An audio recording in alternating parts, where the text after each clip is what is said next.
You're listening to the Alpha's love stories, romantic audiobooks that will make your heart race. Don't forget to subscribe for more enchanting love tales. Chapter 1. The mark in the snow. The wind doesn't just blow tonight, it claws. It claws through my threadbare coat with icy fingers, a constant, painful reminder that I don't belong here. I am Alara, the ghost of the Frostfang pack. The unwanted, the Omega. Behind me, the great pack house glows with warmth and life, its windows like golden eyes mocking the darkness where I stand. The scent of roasting meat and pine logs from the fireplaces twists in the air, a cruel perfume meant for others. Not for me. My own breath fogs before me, a tiny, transient cloud that vanishes as quickly as my hopes ever did. The full moon hangs above, a great, pale coin in the star-strewn velvet of the sky. It casts long, blue shadows across the snow-covered clearing where I stand alone, a solitary figure in a world of togetherness. Inside, they are celebrating the winter solstice. It's a night for strengthening bonds, for reaffirming loyalties. But those bonds have never included me. Those loyalties have always ended where I begin. A deep, familiar ache blooms beneath my ribs. It's not just the cold. It's a hollow emptiness, a feeling of being utterly disconnected. My grandmother called it the Omega's burden. She said we feel the emotional currents of the pack, the silent undercurrents no one else notices. Right now, the current I feel is a roaring river of joy and fellowship, and I am a stone on the distant bank, forever separate. I trudge away from the noise, my boots sinking into the knee-deep snow with a sound like a crushing heart. Each step is an effort, a fight against the elements and the weight of my own existence. My name is Alara, but sometimes I feel I have no name at all. I am just the Omega. My grandmother, before she left this world, held my small hands in her wrinkled ones. Her voice was a whisper of dry leaves. Alara, my child, she'd said, her eyes full of a sorrowful wisdom. Our kind, the Omegas, we are the keepers of the old soul. The Alphas lead with might, but we feel with heart. They see the path ahead, but we sense the storms on the horizon. They fear what they do not understand. Then she pressed something cold and metallic into my palm. Her silver pendant, etched with markings I could never decipher. This has protected the women of our bloodline for generations. Wear it, always. It is your anchor. The pendant hangs from my neck now, a secret weight beneath my layers of clothing. The metal is like ice against my skin, a constant, chilly reminder of her, of a legacy I can't comprehend. It is my only inheritance. Not land, not status, but this mysterious silver disc and the bloodline that has learned to survive on the fringes. I reach the shore of the frozen Serpent Lake. Its surface is a flawless sheet of black glass, mirroring the cold, brilliant moon. Here, finally, I can breathe. The air is clean and sharp, scented only of pine and frozen water. The laughter from the pack house is a distant, muffled echo. For a few precious hours, I can pretend I am not a pariah. But then, a different feeling begins to stir. It starts as a faint prickle at the base of my skull, a whisper along my nerves. It's the feeling I get when a fight is about to break out in the dining hall, or when a hunter is about to make a wrong step in the woods. A warning. Grandmother called these feelings, the whispers. She told me to never, ever ignore them. The feeling grows, humming beneath my skin like a trapped bee. The moon overhead seems to pulse, its light intensifying, focusing on me, on this very spot. I feel drawn to the pristine snow at the lake's edge. Without conscious thought, I pull off my worn gloves, ignoring the biting air that immediately nips at my fingertips. I kneel, my hands press into the snow. It's so cold it burns, but the whispers are louder now, urgent. My fingers begin to move of their own volition, tracing, digging, drawing. I am not in control. I am a vessel, an instrument. I watch, mesmerized, as a complex pattern emerges from the white canvas. Circles within circles, angular runes that look both alien and deeply familiar, and at the very center, a majestic wolf, its head thrown back in a silent, eternal howl. I don't know what any of it means. I am just the hand that makes it visible. What are you doing out here, little shadow? The voice, deep and familiar, shatters the trance. I scramble to my feet, my heart leaping into my throat. Kale, the pack enforcer. Alpha Thorin's right hand. His tall, broad-shouldered form is a dark silhouette against the snow. His presence is solid and unyielding as the ancient trees around us. Kale is different from the others. He has never joined in the taunts, never laughed at my expense. But his silence during those moments was a different kind of wound. A confirmation that even the decent ones would not stand for me. Nothing, I stammer, quickly brushing snow from my knees and positioning myself to block his view of the drawing. I needed air. He takes a step closer, and I have to fight the instinct to step back. Enforcers are second only to alphas in raw dominance. Their senses are so sharp they can hear a heartbeat skip. His eyes, the color of a winter storm, move from my face to the ground behind me. They see everything. That doesn't look like nothing. His voice is neutral, but there's a new intensity in his gaze. He moves around me, his eyes locked on the symbols in the snow. His breath catches, just slightly. Alara, where did you learn these symbols? I don't know, I whisper, the truth feeling flimsy and absurd. My hands, they just moved. The pendant beneath my clothes suddenly flares with warmth. Not a comforting warmth, but a warning burn. I gasp softly. Kale crouches down, studying the pattern with a focus that makes my blood run cold. These are ancient vows, he murmurs, more to himself than to me. Calling marks, protection sigils. No one has used these in centuries. His head snaps up, his eyes searching mine, looking for a lie, for a secret. Where did you learn them? Before I can form another feeble denial, the wind shifts. It carries a new sound. Distant howls, but not from the pack house. These are deeper, wilder, coming from the deepest, most untouched parts of the forest. The howling wilderness, a place no pack wolf dares to go.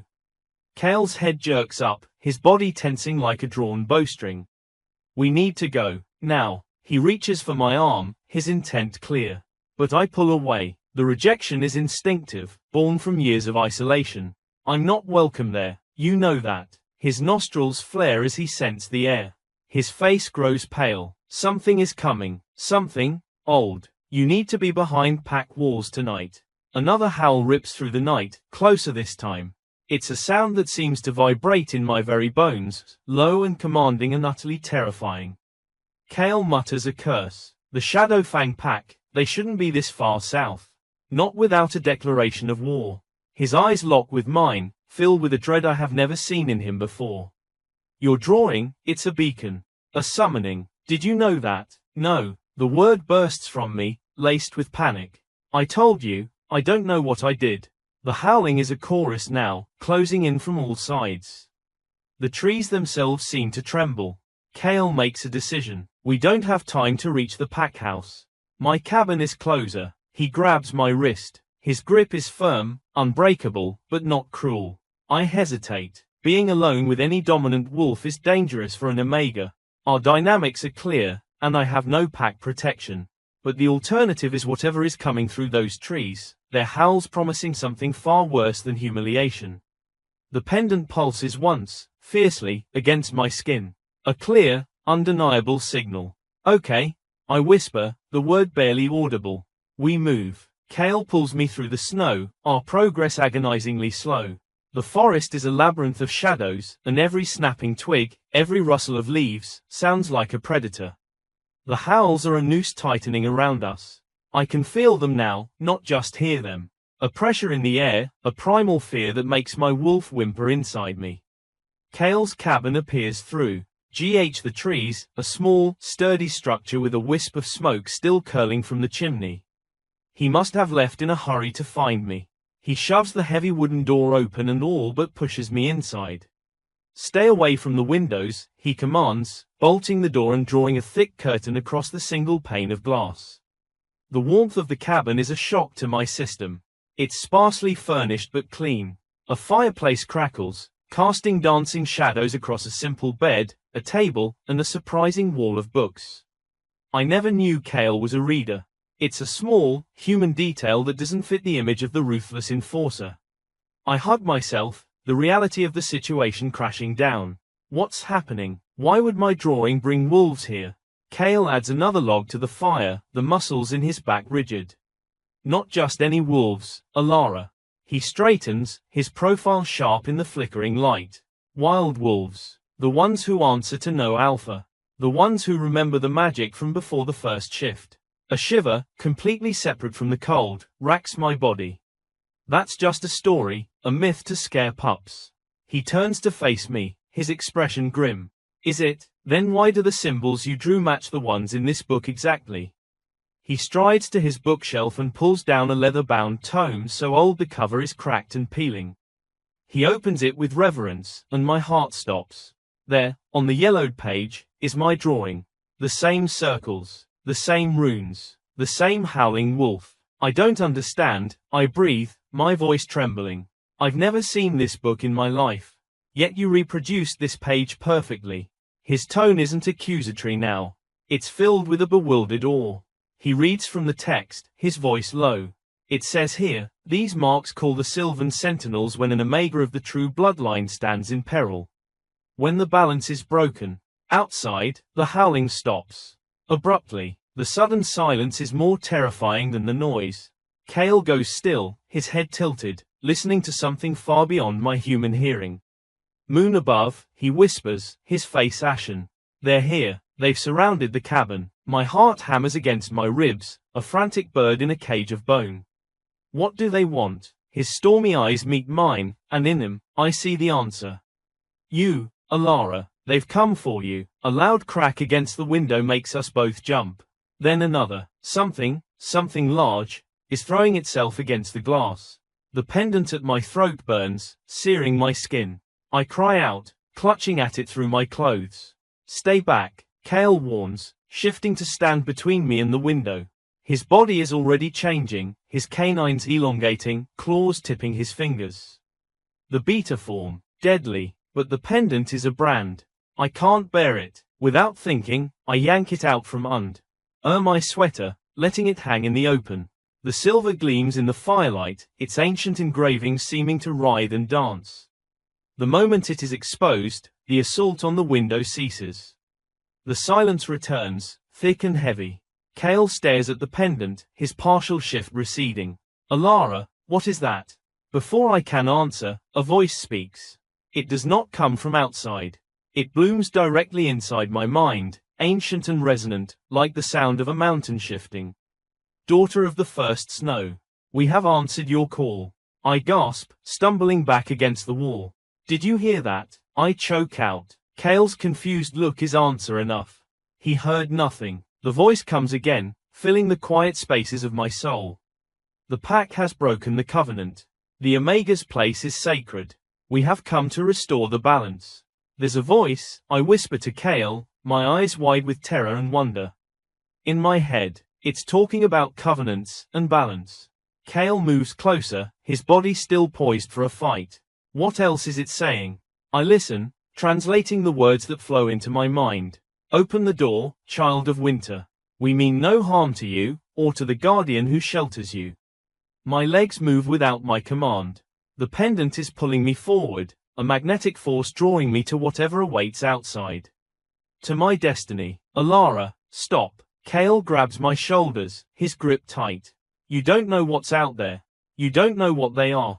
I look up at him, at the genuine fear in his eyes, and a strange calm settles over me. I think I do. With a strength I didn't know I possessed, I slip from his grasp. My hand finds the heavy iron bolt on the door. I look back at Kale one last time, seeing the conflict raging in him, duty, fear, and the flicker of something else. Something like protectiveness. Then, I pull the bolt back. The door swings open, and I see them. 30 pairs of eyes glow in the darkness, reflecting the moonlight like liquid silver. 30 massive wolves, their fur so white it seems to generate its own light, sit in a perfect, silent circle around the cabin. They are larger than any wolf I have ever seen, emanating an aura of immense age and power. The largest of them, with eyes the color of a glacial lake, rises and approaches. It moves with an impossible grace, its power a palpable force. Kale growls, a low, threatening rumble, but the great white wolf ignores him completely. Its mesmerizing blue gaze is fixed only on me, and on the pendant that hangs from my neck. The voice in my mind returns, softer now, almost reverent. The bloodline endures. We have watched. We have waited. The Frostfang pack has forgotten the old laws. They have forgotten why the Omega is sacred. I stand there, a rejected girl on the threshold, facing the living embodiment of myth. The world I knew is gone. The rules have changed. And it all started with a single, desperate mark in the snow. Chapter 2. The voice of the ancients. The world has shrunk to this single, terrifying point. To the glacial blue eyes of the sentinel leader, to the weight of the pendant against my collarbone, to the solid, warm presence of Kale at my back, poised for a fight he cannot possibly win. The cold night air is motionless, as if the very forest is holding its breath. The 30 sylvan sentinels are so still they could be carved from moonlight and ice. There is no sound, not even the rustle of a leaf or the call of a night bird. They have silenced the world around us. I am frozen on the cabin's threshold, caught between the warmth I've just left and the impossible reality I now face. My heart is a frantic drum against my ribs, so loud I'm sure the ancient wolves can hear it. This is not a dream. The chill seeping through my thin clothes is real. The searing warmth of the pendant is real. The voice in my mind is devastatingly real. Do not fear, daughter of the first snow. The voice is like the deep hum of the earth itself, resonating in my bones rather than my ears. We are not your enemy. We are your legacy. I can't speak. My throat is sealed shut by awe and terror. I can only stare, my mind reeling. My legacy is one of whispered insults and turned backs. My legacy is a lonely cot in a drafty hallway and meals eaten alone. It is not this. Kale's hand finds the small of my back, a steadying pressure. Alara, he murmurs, his voice low and tense. What's happening? He spoke to me again, I whisper, my own voice sounding thin and childlike. He says they are my legacy. The great white wolf takes another step forward, and now I can see the intricate patterns like frost ferns traced in his brilliant white fur. He is close enough that I can feel the heat radiating from his body, smell the scent of ancient pine and clean, cold stone. The one who guards you has a loyal heart, but he does not yet see. You must be our voice, child. You must be the bridge. I swallow hard, forcing the words out. He says, you have a loyal heart. But that I must be their voice. Kale's gaze flicks from me to the wolf and back again, his brow furrowed in concentration. Ask them what they want. Truly, I take a shaky breath, addressing the wolf directly. What do you want from me? Why have you come? The wolf's head tilts slightly. The covenant, forged when the first human soul touched the wolf spirit, has been shattered. The 3 pillars of the pack, strength, loyalty, and wisdom, have fallen. The Alpha seeks only power. The betas follow without question. And the Omega, his blue eyes seem to pierce right through me, seeing all the Lonel. Why years, all the silent tears. The Omega, the keeper of wisdom, the heart of the pack, has been cast out. A pack cannot survive with a broken heart. A shiver that has nothing to do with the cold racks my body. Wisdom, heart of the pack, the words are so foreign, so opposite to everything I have been told my entire life. Omegas are weak, we are the least, we are the burden, that's not what I am, I stammer, my voice breaking. I'm nothing, I'm nobody. A low, soft chuffing sound comes from the wolf, a sound that feels like pity. You have been taught a lie, little one. Your sensitivity, your intuition, the deep empathy you feel, these are not weaknesses. They are the oldest magic of our kind. They are the gifts of the Omega. The pack's strength is brittle without them. Its spirit is dying. Tears I didn't know I was holding back well in my eyes, blurring the magnificent creature before me. For so long, I have hated this part of myself. This part that feels everything too deeply, that flinches at raised voices, that senses the hidden sadness in others. To hear it called a gift, it feels like a crack of light in a prison I have lived in my entire life. Alara, Kale's voice is softer now, filled with a dawning understanding. What is he saying? I try to translate, my voice thick with emotion. He says the pack is broken. That the covenant is shattered. That alphas, betas, and omegas are meant to be 3 pillars. He says what I am is not a weakness. It is wisdom. The last word comes out as a sob. Kale is silent for a long moment. I can feel his gaze on me, And when I risk a glance at him, the look on his face is not one of disbelief or mockery. It is one of profound, shocking revelation. The old stories, he murmurs, almost to himself. The triad of leadership. I thought it was just a fable. He looks at the sentinel, his defensive posture easing slightly. Ask him what happens now. The sentinel leader answers before I can even form the question. Now, the balance must be restored. The Frostfang pack must remember. They must honor the covenant once more. And if they refuse, the question slips from my lips, a fearful whisper. The air around the sentinels seems to grow colder, sharper. The silence becomes heavy, oppressive. Then the bond that allows your people to wear the wolfskin will fade. It is a magic we gifted, and it is a magic we can reclaim.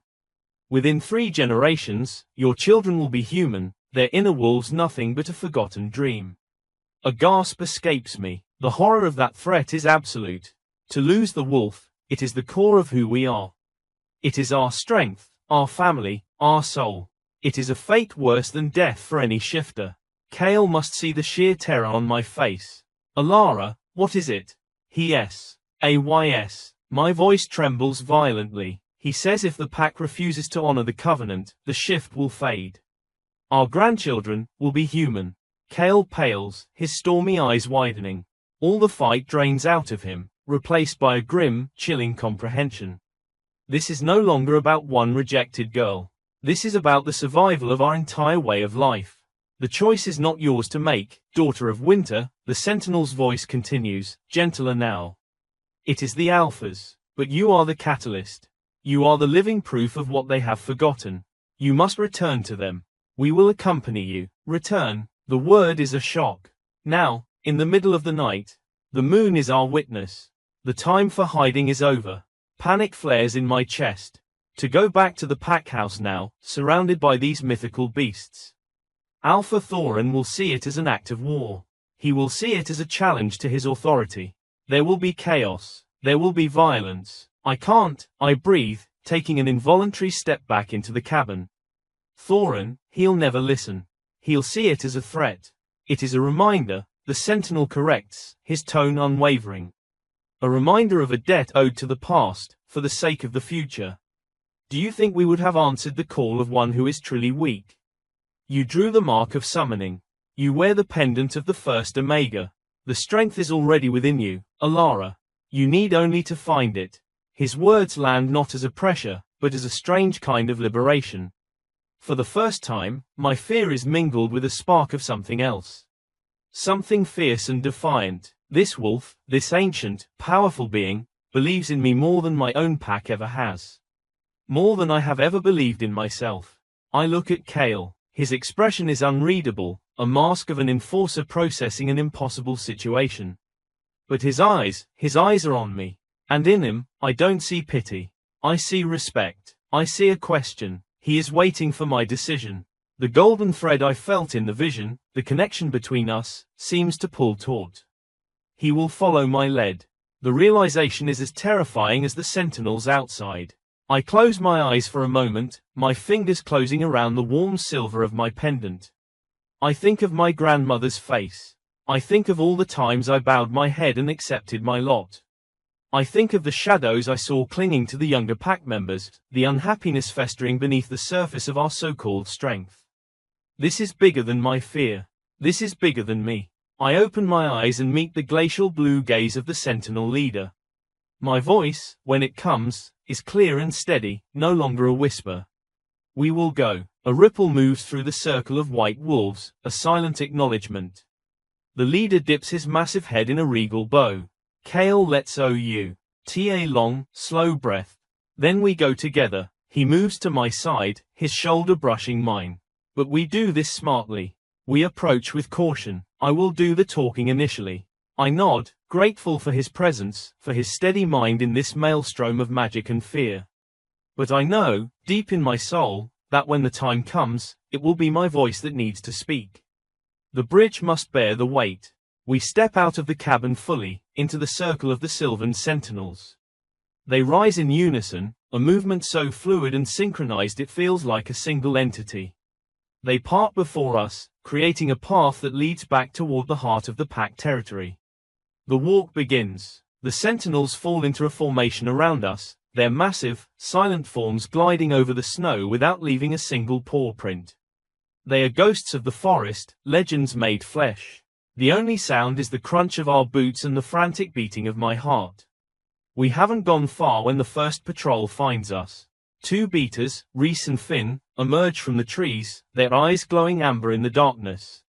They are in half shift, claws extended. Kale, what in the moon's name is? Reese's words die in his throat as his eyes land on the sentinels. His jaw drops open. Finn takes a stumbling step back, a low growl of pure instinctive fear rumbling in his chest. Stand down, Kale commands, his enforcer voice ringing with authority. We are under the protection of the Sylvan Sentinels. We need to speak with Alpha Thorin. Now. The what? Finn stammers, his eyes wide as saucers, darting between the terrifying wolves and my face.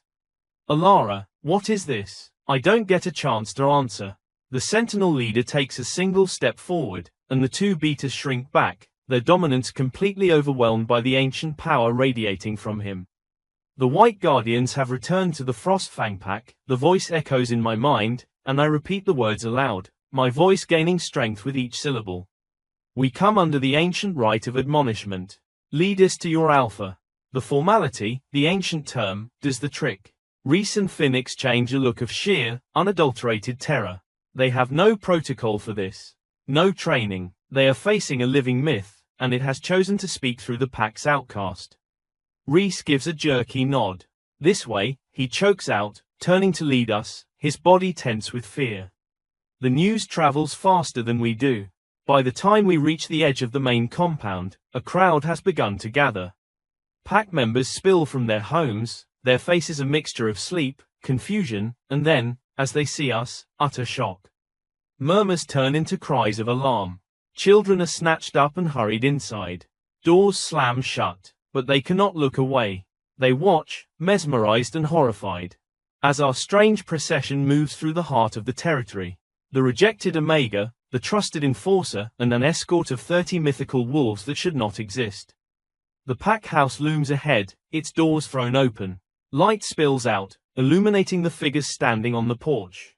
Alpha Thorin, his massive frame bristling with fury. Beside him, Lyanna, her beautiful face a mask of cold, calculating hatred as her eyes lock onto me. And flanking him, the members of the Pack Council, their expressions ranging from fear to outright hostility. We stop at the edge of the clearing, the sentinels forming a silent, glowing half-moon behind us. The air crackles with tension. The entire pack seems to be holding its breath. Alpha Thorin's voice booms across the space, laced with a rage I have never heard before. Kale, explain this treachery. You bring these creatures into our territory. You stand beside this nobody. Kale takes a step forward, but I place a hand on his arm, stopping him. The pendant is warm against my skin, humming with power. The sentinel's voice whispers in my mind. Now, heart of the pack. Now, you speak. This is it, the point of no return. I lift my chin. I meet the Alpha's furious gaze. And when I speak, my voice does not shake. It carries, clear and strong, across the silent, waiting pack. Alpha Thorin, I say, and every soul present hears me. I am Alara of the Winterborn line. And I am not a nobody. Chapter 3, The Heart of the Pack Silence. It's a physical thing, heavy and sharp, pressing down on the clearing after my words fade. Every eye is nailed to me. I can feel the weight of their stares, the shock, the confusion, the simmering anger. My heart is a wild thing trying to beat its way out of my chest, but on the outside, I am still. The pendant against my skin is a steady, warm anchor, a silent river of strength flowing into my veins. For the first time in my life, I am not trying to make myself smaller. I am standing my ground. Alpha Thorin's face is a thundercloud. His broad chest swells with a sharp, angry breath. Winterborn, he scoffs, the name a curse on his lips. That line died out with your grandmother. And you are an Omega. You are nothing but a drain on this pack's resources, a weakness we have been forced to tolerate. Beside him, Lyanna's lips curl into a venomous smile. Her eyes, the color of dark honey, sweep over me with disdain. This is a pathetic grab for attention, girl. A clever trick with trained animals. Did Kale help you with this little performance? Her gaze flicks to Kale, dripping with accusation. Kale doesn't flinch. He stands beside me, a solid wall of resolve. What you see is no trick, Liana. I witnessed the summoning myself. These are the Sylvan Sentinels. They speak to Alara. They have come because the covenant has been broken. A wave of murmurs ripples through the gathered pack. The word, covenant, is spoken in hushed, bewildered tones. The older members shift uneasily, their eyes wide with a dawning, fearful recognition. The younger ones just look confused. Covenant, Thorin barks a harsh laugh. You speak of children's stories, Enforcer. There is no covenant, there is only pack law. My law, and my law states that no strange wolf enters our territory without my leave. His voice rises to a roar, his alpha power rolling out over the clearing, a wave of pure dominance meant to force submission. It hits me like a physical blow, the instinct to lower my eyes, to bare my throat, to whimper. It is a primal command etched into the soul of every wolf. My knees tremble, but as the wave of his power crashes over me, the pendant flares, a brilliant, silent pulse of silver light that spreads from my chest, enveloping me in a calm, unassailable bubble. The pressure vanishes. I do not look away. I do not bow. The shock on Thorin's face is priceless. His dominance has never failed him. Not with a beta, certainly not with an omega. The Sentinel leader takes a single, fluid step forward. He doesn't growl. He doesn't bare his teeth. He simply looks at Thorin, and the Alpha takes an involuntary step back. The ancient wolf's voice fills my mind, calm and inexorable. He rules through fear, not respect. Show him the truth, daughter of winter. Show them all. It is no story, Alpha, I say, my voice ringing with a clarity that surprises even me. I raise a hand, not in threat, but in invitation. The covenant is the foundation upon which the first pack was built. It is the balance of strength, loyalty, and wisdom. You have honored strength alone. You have forgotten the rest. Thorin's eyes blaze with fury. I have led this pack to prosperity. To power. Our territory has expanded. Our enemies fear us. And what of the pack itself? I counter, the words flowing through me, guided by an intuition that is no longer just my own. I let my gaze sweep over the crowd, meeting the eyes of those I have lived alongside in silence for years. I see Marta, the cook, whose son was punished for showing kindness to a wounded bird. I see young Liam, who stutters when spoken to by his superiors, his confidence shattered by constant ridicule. I see the shadows in their eyes, the same shadows I have carried for so long. What of the spirits you have crushed in the name of strength? My voice softens, but it carries further, a whisper that cuts deeper than Thorin's roar. What of the creativity you have stifled? The empathy you have punished? A pack is not a fortress, Alpha. It is a living, breathing entity. And you have been starving its heart. Liana S. steps forward, her beauty sharp and predatory. Enough of this. You speak pretty words, but they are empty. You have no proof of this so-called covenant. You have no right to stand there and judge your Alpha. The proof is in the bond, the Sentinel's voice whispers. Show them the truth they feel in their own hearts. I close my eyes for a moment, focusing. The pendant's warmth spreads through me, and I reach out with my senses, with that part of me I have always been taught to hide. The Omega's gift. I feel for the threads that connect the pack, the invisible web of loyalties, fears, and affections. And I speak what I feel. You, Liana, I say, opening my eyes to look at her. You whisper in the Alpha's ear that Beta Rowan is too ambitious, that his success in the hunt makes the other enforcers look bad. You sow discord to secure your own position, because you are terrified of being seen as unnecessary. Of being replaced. Liana's face goes bone white. Her mouth opens, but no sound comes out. The truth of my words is written in her stunned silence. My gaze moves to a hulking beta named Gregor. You bully the younger wolves, Gregor, because your own father told you that you were not strong enough to be an enforcer. You carry his shame and you spread it to others. Gregor flinches as if struck, his bravado crumbling in an instant. I look at a young she-wolf named Anya, who hides her talent for healing because it is not considered a strong skill. Anya, I say gently. The pack needs your hands. Do not hide your gift any longer. Tears well in her eyes, and she gives me a tiny, trembling nod. I am not reading minds. I am reading souls. I am feeling the emotional currents of the pack, the hidden pains and secret shames that everyone feels but no one dares to name. And as I speak them aloud, a powerful shift occurs in the clearing. The anger and suspicion begin to melt away, replaced by a stunned, vulnerable awe. I turn my attention back to Alpha Thorin. His fury is still there, but it is now mixed with a dawning, horrifying comprehension. He is watching his pack, his loyal followers, see truths about themselves and about his leadership that he has worked hard to keep buried. This is witchcraft, he snarls, but his voice lacks its former conviction. It is truth, Kale says, his voice strong and sure. He gestures to the silent, watching sentinels. And it is a truth they have borne witness to for centuries. They are not here to destroy us, Thorin. They are here to save us from ourselves. An elder, a woman with long silver hair and wise, tired eyes, steps forward from the crowd.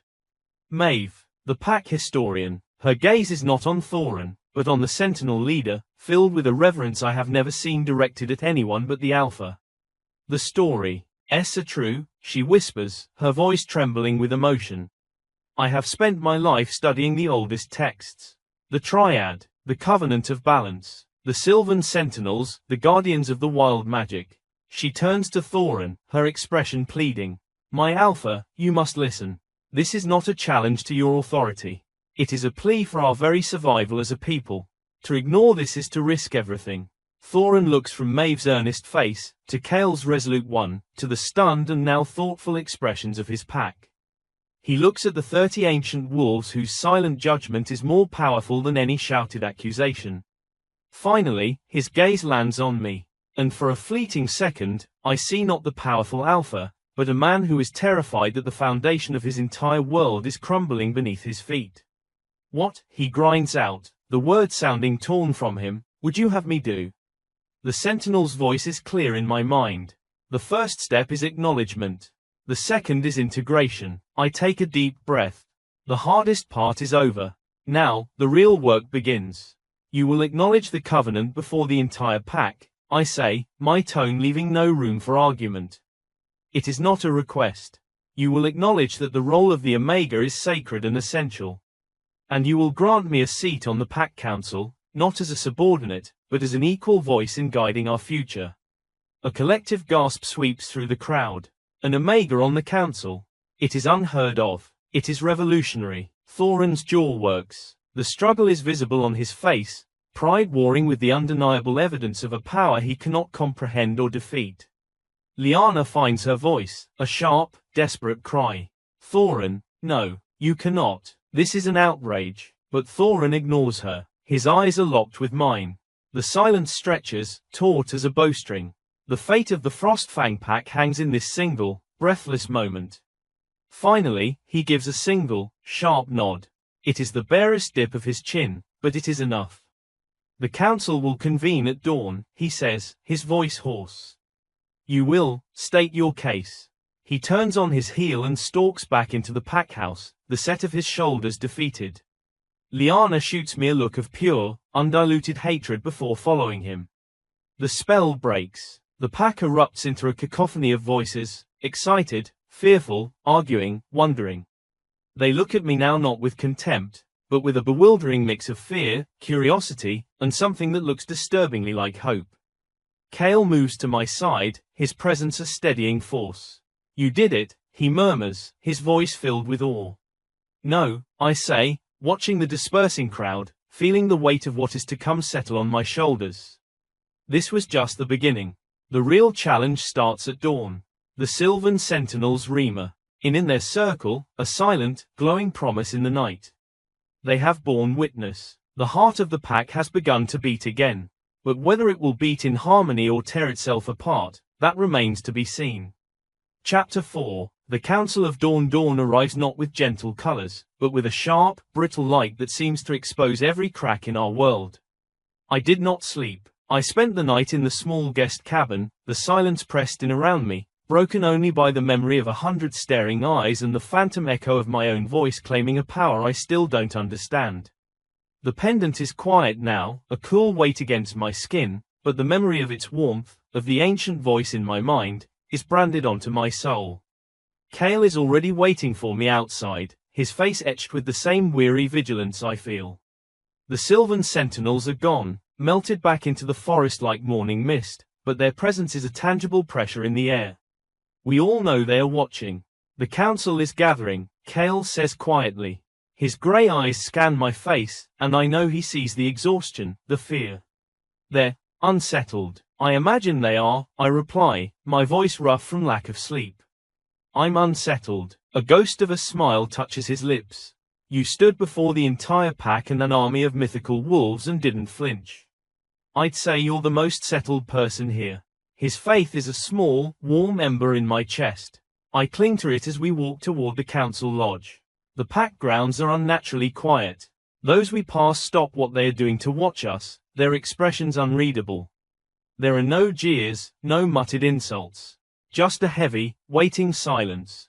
It is, in its own way, more terrifying than the open hostility I am used to. The council lodge is a circular building of aged timber and stone, the heart of pack governance. Inside, the air is thick with tension and the scent of old wood and anxiety. The council members are already seated around the large, circular oak table. Alpha Thorin sits at the northern point, his massive frame radiating a simmering, controlled anger. Lyanna is to his right, her posture rigid, her beautiful face a cold, perfect mask. To his left are the other senior members, the hulking head of security, Nikolai, the master hunter, Rorik, and Elder Maeve, her wise eyes looking tired but alert. The remaining seats are filled by other influential beaters. There is one empty chair. It has been placed directly opposite Thorin. For me, every conversation dies as Kale and I enter. All eyes turn to us. Kale guides me to the empty chair, and I sit, feeling the hardwood beneath me, a stark contrast to the fragile wicker seat in the kitchen corner where I usually eavesdrop on these meetings.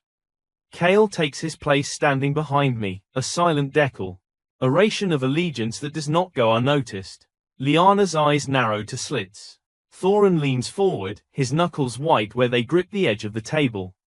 The council is convened, he says, his voice a low rumble. We are here to discuss the events of last night.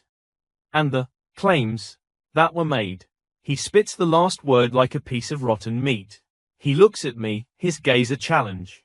You have demanded a voice, Alara. You have it. Speak. For a moment, the fear returns, a cold wave threatening to drown me. The faces around the table are hard, skeptical, hostile. These are the wolves who have upheld the law that kept me beneath their boots. But then I feel it, not the pendant's magic, but my own. The deep, quiet well of empathy that has always been my curse. I can feel their fear, too. Thorin's fear of losing control. Lyanna's fear of irrelevance. Nikolai's fear of the unknown. They are just as terrified as I am. I take a slow breath, letting my hands rest flat on the table. I am not here to demand power for myself, I begin, my voice quieter than it was last night, but no less clear. I am here because the Sylvan Sentinels showed me that our pack is sick. We are a body that has been using only one arm, while letting the other wither away. We celebrate strength, but we punish compassion. We reward aggression, but we mock creativity. We have become unbalanced, and an unbalanced pack cannot thrive. It can only fracture. Rorik, the hunter, scoffs. Sick, we are the strongest pack in this territory. Our hunts are successful. Our borders are secure. What sickness? The sickness of the spirit, I say, looking directly at him. How many young wolves have left our pack in the last few years, Rorik? Talented trackers, swift runners. They didn't leave because we were weak. They left because they were unhappy. Because they felt there was no place for them here unless they fit into a very narrow, very brutal idea of what a wolf should be. Rorik's confident expression falters. He cannot deny the truth of the exodus. It is a sensitive, rarely spoken of topic. This is sentimentality, Lyanna cuts in, her voice like shards of ice. A pack is not a nursery. It is a weapon. It must be sharp, hard, and lethal. Your compassion, would make us soft. It would get us killed. Would it? I turned to her. Did compassion get Beta Liam killed on the northern ridge last autumn? A shocked silence falls. Liam's death is a raw, painful wound. He was caught in a rock slide. What are you implying? Thorin growls. I'm not implying. I'm remembering, I say softly, the memory surfacing with crystal clarity, guided by my Omega's intuition. Liam was assigned to a patrol with Gregor. The day before, Gregor had mocked him relentlessly for his stutter, in front of the entire warrior cadre. Liam's focus was shattered. His spirit was bruised. He was so busy trying to prove he wasn't weak, he didn't notice the loose shale underfoot. A pack that valued wisdom and care for its members would have addressed that cruelty. A pack that values only raw strength let it fester. And we lost a good wolf because of it. Nikolai, the security chief, shifts uncomfortably. He was in charge of that patrol assignment. He remembers. You cannot blame his death on us. Lyanna snaps, but her voice lacks its earlier conviction. I blame it on the imbalance, I say, my gaze sweeping the table. I blame it on a system that sees empathy as a flaw. The Omega's role, the role my bloodline was meant to hold, is to be the pack's heart.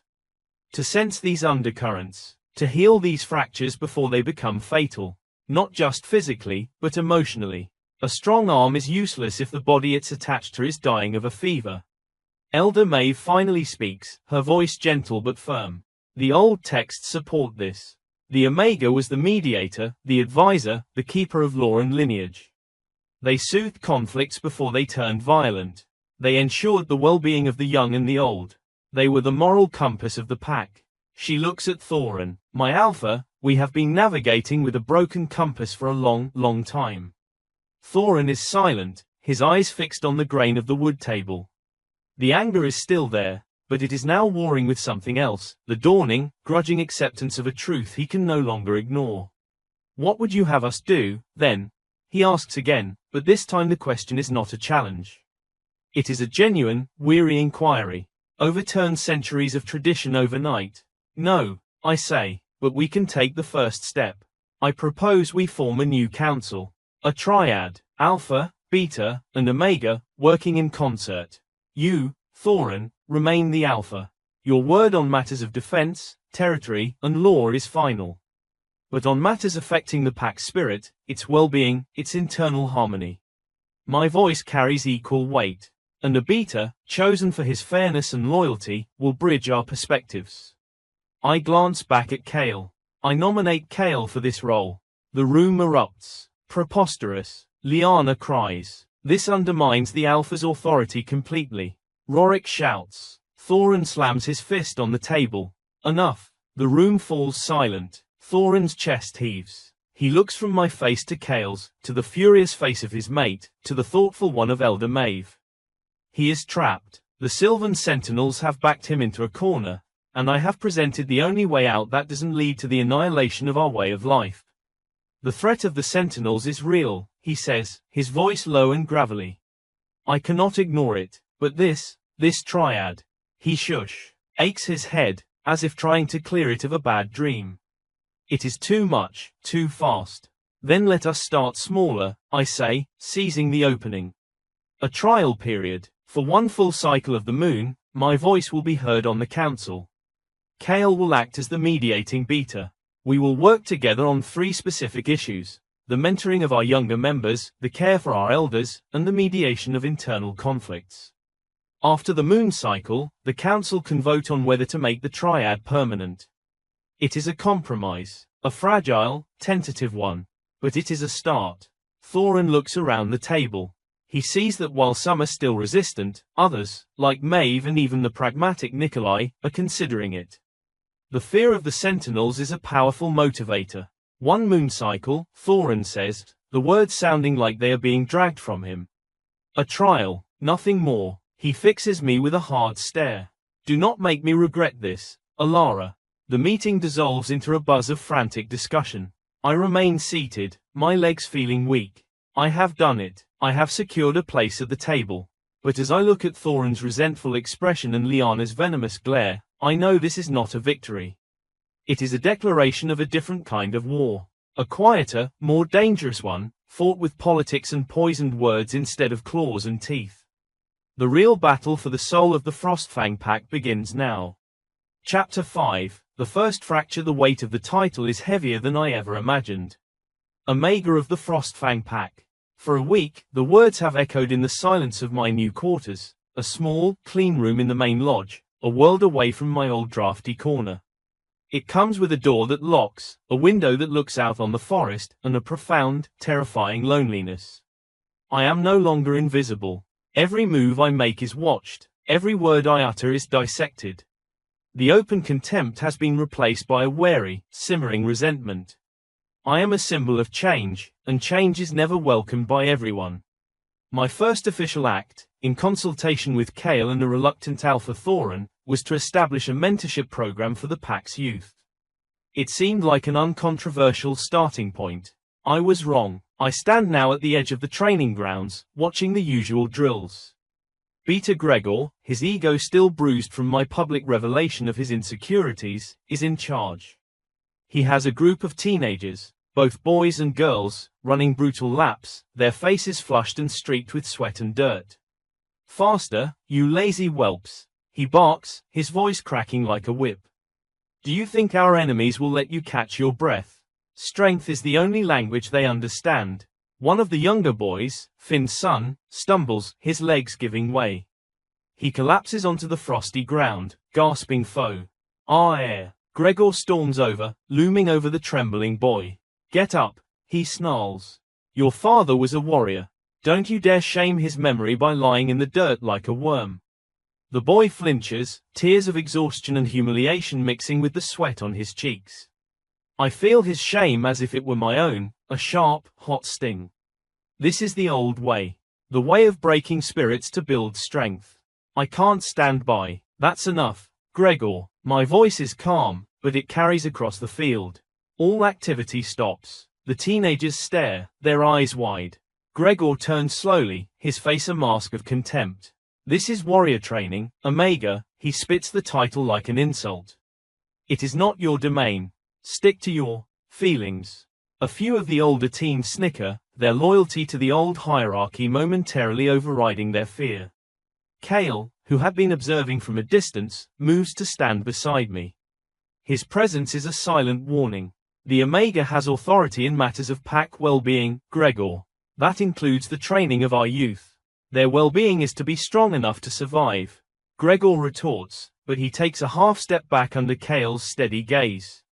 "It is, I agree," walking forward until I am standing beside the fallen boy. I offer him a hand. He looks at it, then at Gregor, terrified. But strength comes in many forms.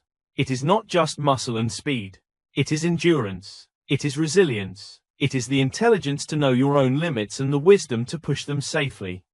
I look at the boy. "What is your name?" "Kalen," he stammers, finally taking my hand and letting me help him up. "Kalen," I repeat softly. "There is no shame in reaching your limit. The shame is in a teacher who cannot see it." I turn my gaze back to Gregor. From now on, training will include sessions on tracking, wilderness medicine, and strategy. And it will be overseen by a rotation of instructors, not just you. Gregor's face purples with rage. "You cannot." "I can," I interrupt, my voice gaining a steely edge I didn't know I possessed. "The Triad has decreed it. This is not a discussion. The silence on the training ground is absolute. I have just publicly stripped a senior beta of his absolute authority. I have drawn a line in the sand. The teenagers are watching me, and in their eyes, I see something new. Not just fear, but a flicker of hope." As Gregor storms away, shooting me a look of pure venom, Kale murmurs, "That will have consequences." "I know," I whisper, my bravado fading, replaced by a cold dread. But what was the alternative? Let him break that boy's spirit. Kale doesn't answer. He doesn't need to. We both know the alternative was to do nothing, to be a figurehead. And that is a role I refuse to play. The backlash is not long in coming. That evening, as I walk to the great hall for the evening meal, the atmosphere is different. The wary silence has hardened into something colder. People turn their backs as I pass. My usual isolated table now feels like an island in a sea of hostility. When I go to serve myself from the stew pot, Marta the cook, who has always given me a sympathetic, if pitying, smile, will not meet my eyes. She slops the stew into my bowl, the liquid sloshing over the sides. It seems my presence is still ruining everyone's appetite, I say quietly, trying to inject a little warmth. Her eyes flick to mine for a second, filled with a strange, fearful anger. You're stirring a pot that doesn't need stirring, girl. We had order. Now there's nothing but trouble. She turns her back on me abruptly. The words sting more than any direct insult, because they ring with a terrible truth. I have disrupted the order. I have brought trouble. I carry my bowl back to my lonely table, the food tasting like ash in my mouth. Later, as I retreat to my room, I find a dead rat lying on my doorstep, its neck broken. A clear, primitive message. A wave of nausea washes over me. This is not the intellectual resistance of the council. This is raw, visceral hatred. A shadow detaches itself from the corridor. Kale. He looks down at the dead creature, his expression grim. I'll have it removed, he says, his voice tight. It's not the rat that's the problem, I say, my voice trembling despite my best efforts. It's the sentiment. I've stationed a guard at this end of the hallway, he says. You won't be disturbed. I look up at him, the isolation feeling like a physical chill. Is this how it's always going to be, Kale? 1 step forward, 2 steps back. Every attempt to help met with fear and hatred. He steps closer, his grey eyes searching my face. You're asking them to tear down a house they've lived in their entire lives and build a new one, all while a storm is raging outside. It's messy, it's frightening, and some would rather die in the old, crumbling house than risk the new one. He reaches out, his hand hesitating for a moment before he gently brushes a stray strand of hair from my face. The contact is electric, a spark of warmth in the cold darkness. But you're not alone in the storm, Alara. Remember that. The golden thread between us pulls taut, a tangible force in the charged air. His faith is my anchor. But as he walks away, leaving me with the silent, grim-faced guard, I can't shake the feeling that the storm is only just beginning. The first fracture has appeared in the pack's foundation. And I am the one who swung the hammer. Chapter 6. The poisoned well. The dead rat was only the beginning. The following days settle into a cold, silent war. My mentorship program begins, but only a handful of shyest, most often bullied children show up. The others, fearing the backlash from their parents and peers, stay away. My presence at the council is tolerated, but my suggestions are met with stiff nods and immediate, subtle counter-arguments, usually led by Liana. She has become the quiet, elegant voice of the opposition, her words honeyed poison that reinforces Thorin's doubts without ever directly challenging me. The pack is dividing, and the fissure runs right through the dining hall, the training grounds, and even families. I feel the schism like a constant, low-grade ache in my own soul. The Omega's burden has never felt heavier. The tension finds its flashpoint over something seemingly small, the well. A young she-wolf, Lyra, collapses during a patrol. She is feverish, weak, her skin pale. The pack's usual healer, a gruff old beater named Boren, diagnoses a simple spring chill and prescribes rest. But something feels wrong to me. Deeply wrong. It's a prickle at the back of my neck, a sour note in the harmony of the pack that only I can hear. I visit Lyra in the healing ward. The room smells of herbs and sickness. Her breathing is shallow. I place a hand on her forehead, and a jolt, like a static shock, runs up my arm. It's not a chill, it's a poisoning, slow, subtle, but unmistakable. What has she eaten? Drunk? I ask Boren, my voice urgent. He scowls, offended, the same as everyone else. Stew from the great hall, water from the central well. It is a chill, Omega. Nothing more. Do not use your feelings to undermine my craft. But the feeling is too strong to ignore. I go to the central well, the primary water source for the entire pack. I lean over the stone rim, peering into the dark water below. Nothing looks amiss, but the prickle intensifies. I lower a bucket and bring it up, cupping the water in my hands. I don't drink it, I just hold it, closing my eyes, reaching out with my senses. And then I smell it. Faint, almost completely masked by the scent of wet stone and earth. Wolfsbane, not enough to kill quickly, but enough to weaken, to cause lingering illness, to sow fear and discord. My blood runs cold. This is not an accident. This is deliberate. I find Kale and drag him to the well, explaining my discovery in a hushed, frantic whisper. His face hardens immediately. Are you certain? As certain as I am of my own name, I insist, my heart pounding. Someone is poisoning the pack. We go straight to Alpha Thorin. He is in his study, going over maps with Nikolai. When I tell him, his initial reaction is disbelief, then anger, but it's directed at me. Poison, in our well, preposterous, he booms. This is more of your hysteria, Alara. You see threats in shadows because you are unused to the light of responsibility. It is not hysteria, Kale states, his voice flat and cold. I have seen the effects on Lyra. And Alara's senses have not been wrong yet. Her senses? Lyanna's smooth voice comes from the doorway. She glides into the room, a vision of calm composure. You mean her feelings? My Alpha, this is a serious accusation. To suggest one of our own would do such a thing, it will cause a panic. It will tear the pack apart faster than any restructuring. Her eyes slide to me. Perhaps that is the goal. The insinuation hangs in the air, toxic as the wolfsbane in the well. She is suggesting I am manufacturing a crisis to consolidate my own power. Thorin looks from her calm face to my desperate one. The distrust in his eyes is a physical blow. The well provides for the entire pack, he says slowly. Including you, Alara. Why would anyone poison it? To discredit me, I say, the realization dawning as I speak the words. To prove that my way, the way of balance and wisdom, leads only to chaos and danger. To make the pack yearn for the old, strong, ways when things were orderly.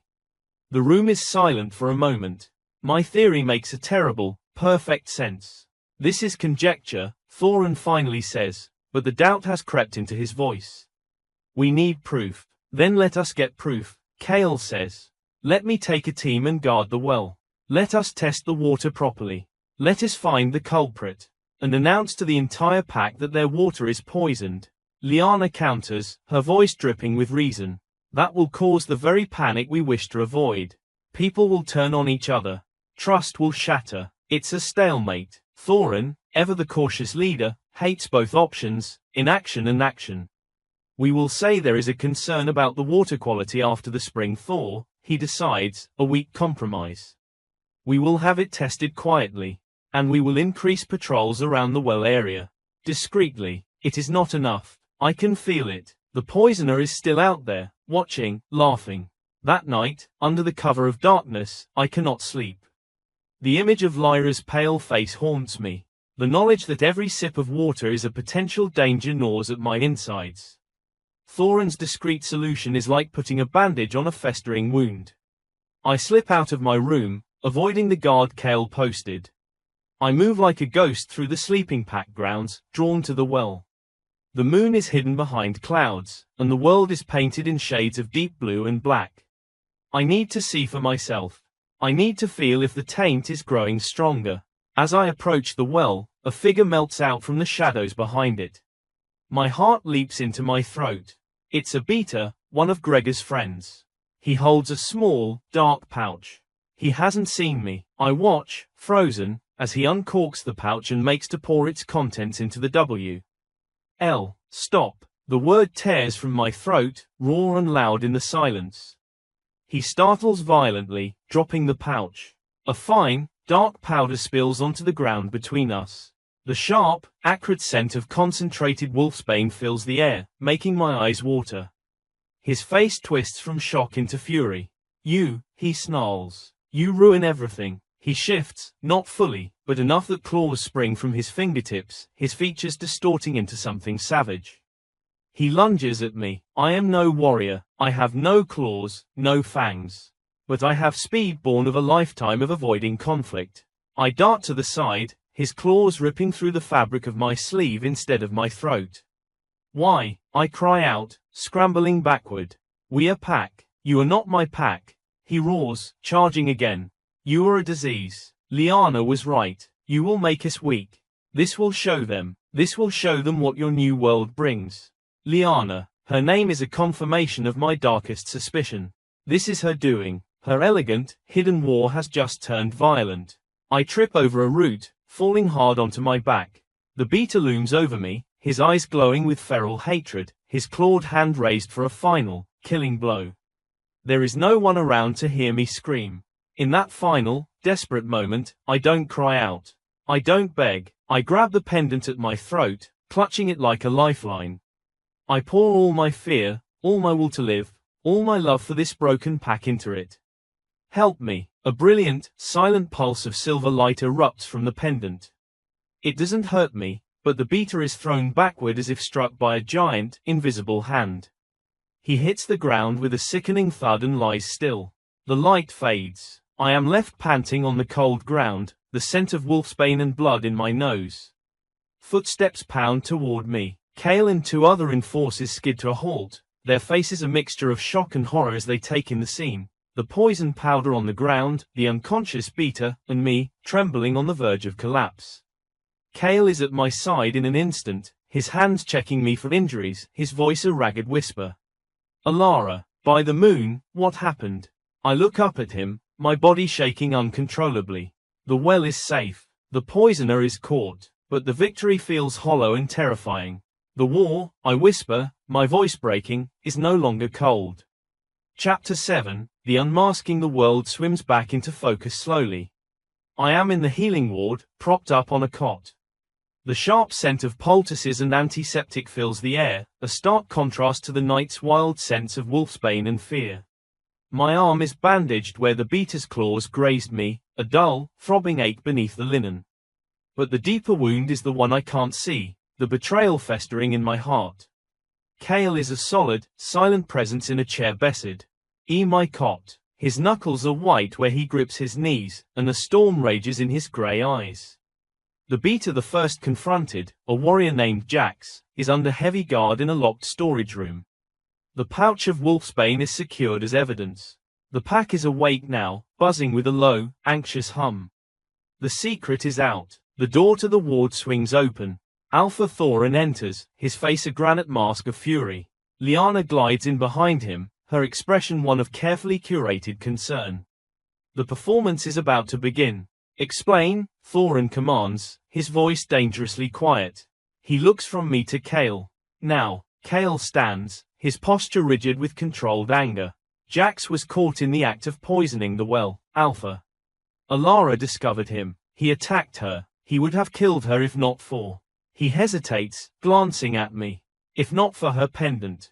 It protected her. Thorin's eyes snap to the silver disc visible at my throat. For a moment, pure, unadulterated awe flashes across his face before it's swallowed by grim reality. He turns his gaze to me. Is this true? Every word, I say, my voice steadier than I feel. He said he was doing it to show the pack that my new world would only bring danger. He said, Lyanna was right. All eyes turn to Lyanna. She doesn't flinch. She places a hand over her heart, her face a masterpiece of wounded innocence. This is a monstrous lie, she breathes, her eyes glistening with unshed tears. To think that this traitor would use my name to justify his heinous act. I am devastated. Jax was always unstable, too aggressive. This proves it. He acted alone in his madness. It's a perfect defense. Plausible deniability. She paints Jax as a rogue element, a lone fanatic, and herself as a victim of slander. I can feel the narrative shifting, see the doubt creeping back into Thorin's eyes. He wants to believe her. It's the simpler, less painful truth. But I am the Omega. I feel the lie. It coats her words like a fine, invisible oil.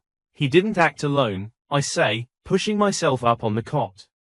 The room seems to tilt, but I lock my eyes on Lyanna. The wolfsbane didn't come from our territory. It's a rare strain, from the sun-scorched canyons to the west. Your homeland, Lyanna, a flicker of surprise, quickly masked, in her honey-colored eyes. A coincidence. Jax could have traded for it. And the timing, Kale's voice is like ice. The poisoning starts just as Alara begins to make changes. Just as you, Lyanna, have been whispering in every ear about the dangers of her sentimentality. That is quite a coincidence. You dare accuse me? Liana's composure finally cracks, her voice rising to a sharp pitch. You, who follows this witch like a devoted puppy. Perhaps this was all a setup. Perhaps she poisoned the well herself to create a crossing. ISIS and make herself a hero. The accusation is so absurd, so vicious, that for a moment, I am speechless. The audacity takes my breath away. Enough. Thorin roars, his alpha power flooding the small room, making the glass vials on the shelves rattle. He is a man torn in two, his loyalty to his mate warring with the mounting, damning evidence. He looks at Lyanna, and for the first time, I see something other than adoration in his gaze. I see a sliver of terrible, dawning doubt. We will question Jax, Thorin grinds out. Thoroughly. The questioning is a brutal, private affair. Chaol and Thorin conduct it. I am not allowed to be present. I wait in my room, the minutes stretching into hours, each one a lifetime. The pack waits too, a collective breath held. The fate of our leadership, of our very future, hangs on the confession of one poisoned-minded beater. It is near dawn when Chaol comes to my door. He looks exhausted, his shoulders slumped, but his eyes are clear and hard. Well, I ask, my heart in my throat. He confessed, Chaol says, his voice flat. He admitted to poisoning the well. He said his goal was to create fear, to make the pack doubt your leadership and yearn for the old ways. And Lyanna, I whisper. Chaol's jaw tightens. He refused to implicate her directly. He said the idea was his alone, that he did it for the good of the pack. He runs a hand through his hair in frustration. He's a fanatic, Alara. He's taking the fall for her. We have no proof against her, only his initial words to you, which she will deny he ever said. The victory is ashes. We have stopped the immediate threat, but the mastermind remains untouched, hidden in plain sight, her position and influence intact. She has sacrificed a pawn and preserved her queen. The council is summoned as the sun breaks over the horizon, painting the sky in bloody hues. The atmosphere in the lodge is funereal. Thorin announces that Jax, acting alone in a misguided attempt to protect the pack, has been found guilty of treason and attempted murder. His punishment is exile, a fate many consider worse than death. When Thorin finishes, Lyanna stands. She is pale, her eyes red-rimmed, the picture of a leader shaken by the betrayal within her own ranks. This is a dark day for the Frostfang pack, she says, her voice trembling with what sounds like genuine emotion. It shows us the danger of extremism, from all sides. We must be vigilant, we must be united, we cannot let fear or reckless change divide us. Her gaze sweeps the room, lingering on me for a fraction of a second. The message is clear, I am the reckless change. Thorin does not look at her. He stares at his hands, his face a landscape of defeat and shame. He knows. In his heart, he knows she was involved. But to accuse his own M8 without irrefutable proof would shatter the pack irrevocably. He is trapped. As the council is dismissed, I feel a profound weariness settle into my bones. We have unmasked the poisoner, but the real poison, the lies, the ambition, the deep-seated resistance to change, still flows through the veins of the pack. Lyanna has won this round. She has shown me that her war will be fought not just with words, but with any weapon at her disposal. And she has shown me something else, something far more personal and terrifying. As Jax's claws descended, my pendant reacted to my will. It protected me. The magic of my bloodline is not just about sensing emotions. It is a power I can wield. A power I must learn to control. Because the next attack will not be so clumsy. The next time, my enemy will be ready. Chapter 8, The weight of the crown. The days after Jax's exile are draped in a heavy, fragile silence. It's the quiet of a forest after a lightning strike, tense, charged, waiting for the next spark. The physical threat is gone, but the ideological war has escalated. Lyanna's public performance of wounded grace has won her sympathy. Whispers follow me, not of outright hatred, but of a new, more dangerous sentiment, that my presence brings chaos. That I am a catalyst for the pack's darkest impulses. My mentorship program has 3 regular attendees now. Kaelin, the boy Gregor bullied, and 2 quiet sisters who excel at botany but have always been told it's a useless skill. It's a start, but it feels like trying to hold back a tide with a teacup. The well water is declared safe after a thorough cleansing, but I see the hesitation in people's eyes when they drink.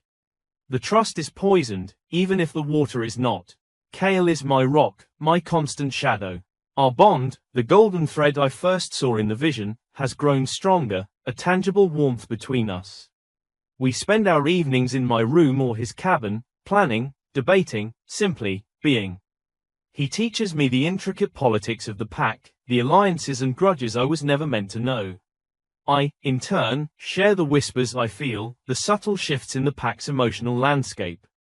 We are a team, Alpha in waiting and Omega, building a foundation for a future that feels increasingly uncertain.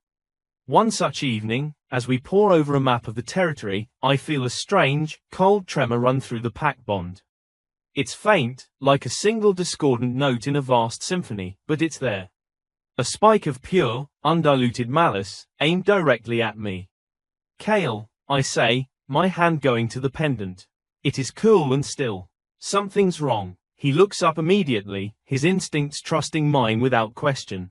Where? I don't know. It's just a feeling, but it's strong. I close my eyes, trying to follow the thread of the emotion. It leads me toward the heart of the pack, toward the council lodge.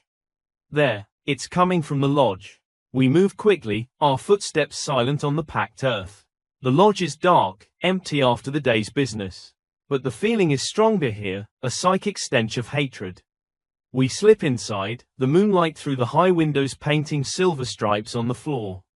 And then I see it. On the Alpha's chair, Thorin's seat of power, lies a small, crudely fashioned doll. It's made of twisted twigs and dried moss, but it has hair the color of mine, tied around its neck with a scrap of fabric torn from the sleeve of my dress, the one Jack's ripped. Plunged into the doll's chest is a long, sharp thorn from a blackberry bush. A silencing charm, a child's mockery of dark magic, but the intent behind it is violently adult. My blood runs cold. This is not just an insult. It's a threat, a promise. Someone entered this sacred space and left this vile thing on the Alpha's throne as a message. Your influence is a blight. You do not belong here. Kale lets out a low, dangerous growl, his eyes flashing amber in the dark. This is Liana's work. It has to be. Maybe, I whisper, my hand trembling as I point. But look, next to the doll, scratched into the wooden arm of the chair, is a single, jagged rune. It's not one of the ancient, graceful symbols I drew in the snow. This is harsh, angry. The rune for outsider. It's not just her, I say, a hollow opening up inside me. This sentiment, it's spreading. She's planting seeds, and they're taking root. The feeling of isolation returns, colder and deeper than before. I can fight a single enemy, even a powerful one like Liana. But how do I fight a slowly turning tide? How do I heal a sickness that the patient doesn't believe they have? We destroy the doll and erase the rune, but the scar remains. We say nothing to Thorin. What would be the point? It would only be my word, my feeling, against the silent, growing resentment of his pack. The next council meeting is a study in suppressed hostility. The usual debates over hunting quotas and border patrols are now laced with subtle barbs. When I suggest we rotate the responsibility of leading the evening howl to include younger, less dominant voices, a beta I've never had issue with before scoffs. The evening howl is a ritual of strength and unity, led by our strongest, he says, not looking at me. We shouldn't dilute it with inexperience. The word weakness hangs unspoken in the air. Liana says nothing, merely observing with a faint, approving smile. She doesn't need to speak. Her followers are now speaking for her. I feel the weight of the invisible crown the sentinels have placed on my head. It is not made of silver and light. It is made of doubt, suspicion, and the crushing responsibility for a people who do not want to be saved. That night, standing alone by my window, I feel the pull. A soft, familiar whisper on the edge of my consciousness, not of malice, but of ancient solace. The forest is calling. I slip out, moving past the guard with a quiet word. I need to breathe. I need to remember why I'm fighting. I make my way to the clearing by the Serpent Lake, to the circle of white flowers that marks where I drew the summoning marks. I kneel there, my fingers brushing the delicate petals. I don't know if I can do this, I confess to the silent night. The burden is too heavy. They hate me for trying to help them. The air shimmers. The massive, luminous form of the Sentinel leader materializes from between the trees, as if stepping out of a fold in the world. His blue eyes hold no judgment, only deep, timeless understanding. A sapling does not grow without resistance from the earth, his voice murmurs in my mind. The wind that threatens to break it also makes its roots dig deeper. You are not asked to be loved, daughter of winter. You are asked to be strong. You are asked to lead. Lead them where, I ask, tears finally spilling over. They don't want to follow. You do not lead the pack you have. You lead the pack that must be. You are the blueprint, Alara. The first line of a new story. The first ones to change the world are always alone. But they are never the last. He bows his massive head, his breath a warm cloud in the cool air. The weight you feel is not a crown of oppression. It is the anchor of purpose. Do not let them make you hate the very gifts you are meant to use to heal them. His words are a balm. The crushing pressure in my chest eases, just a little. He is right. This was never going to be easy. The poison, the threats, the hatred, they are not signs of my failure. They are signs that I am succeeding. That I am challenging a system that does not want to be challenged. I look up at the star-dusted sky, at the waning moon. The trial period is halfway over. I have faced attempted murder and open rebellion. But I am still here. I am still standing. I touch the pendant. It is warm again, humming with a soft, steady light. My inheritance. My anchor. The pack may be resisting me, but I will not break. I will bend. I will adapt. I will learn. But I will not break. For the first time since I stood before Alpha Thorin and claimed my name, I feel not the fear of a rejected Omega, but the grim, unyielding resolve of a true leader.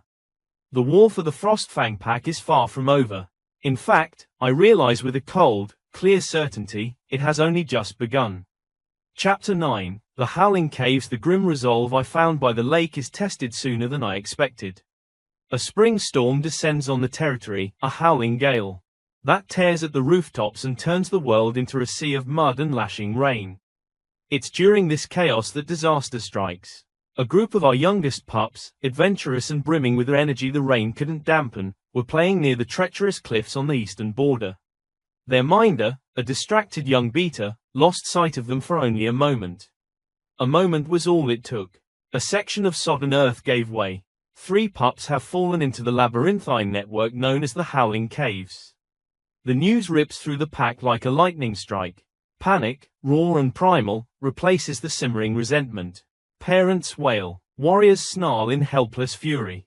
The caves are a death trap, a maze of narrow tunnels, sudden drop-offs, and underground rivers that swell violently in a storm. No one who has ever been lost in them has returned. Alpha Thorin stands on the porch of the pack house, his face ashen as he organizes search parties. His commands are sharp, desperate. But I can feel the hopelessness leaching from him, from all of them. They are preparing for a recovery mission, not a rescue. I stand at the edge of the frantic crowd, the storm soaking my clothes, but I barely feel it. I am listening to a different sound. Beneath the roar of the wind and the cries of the pack, I can hear it, a faint, terrified whimper.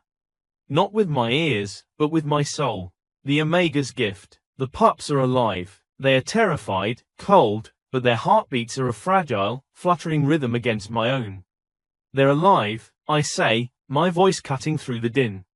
The crowd falls silent, all eyes turning to me. The hope in the parents' faces is a physical force, so sharp it hurts. How could you possibly know that? Liana's voice is scornful, dripping with contempt for what she sees as my cruel theatrics at a time of tragedy. I can feel them, I say, my gaze locked on Thorin. I can lead a party right to them.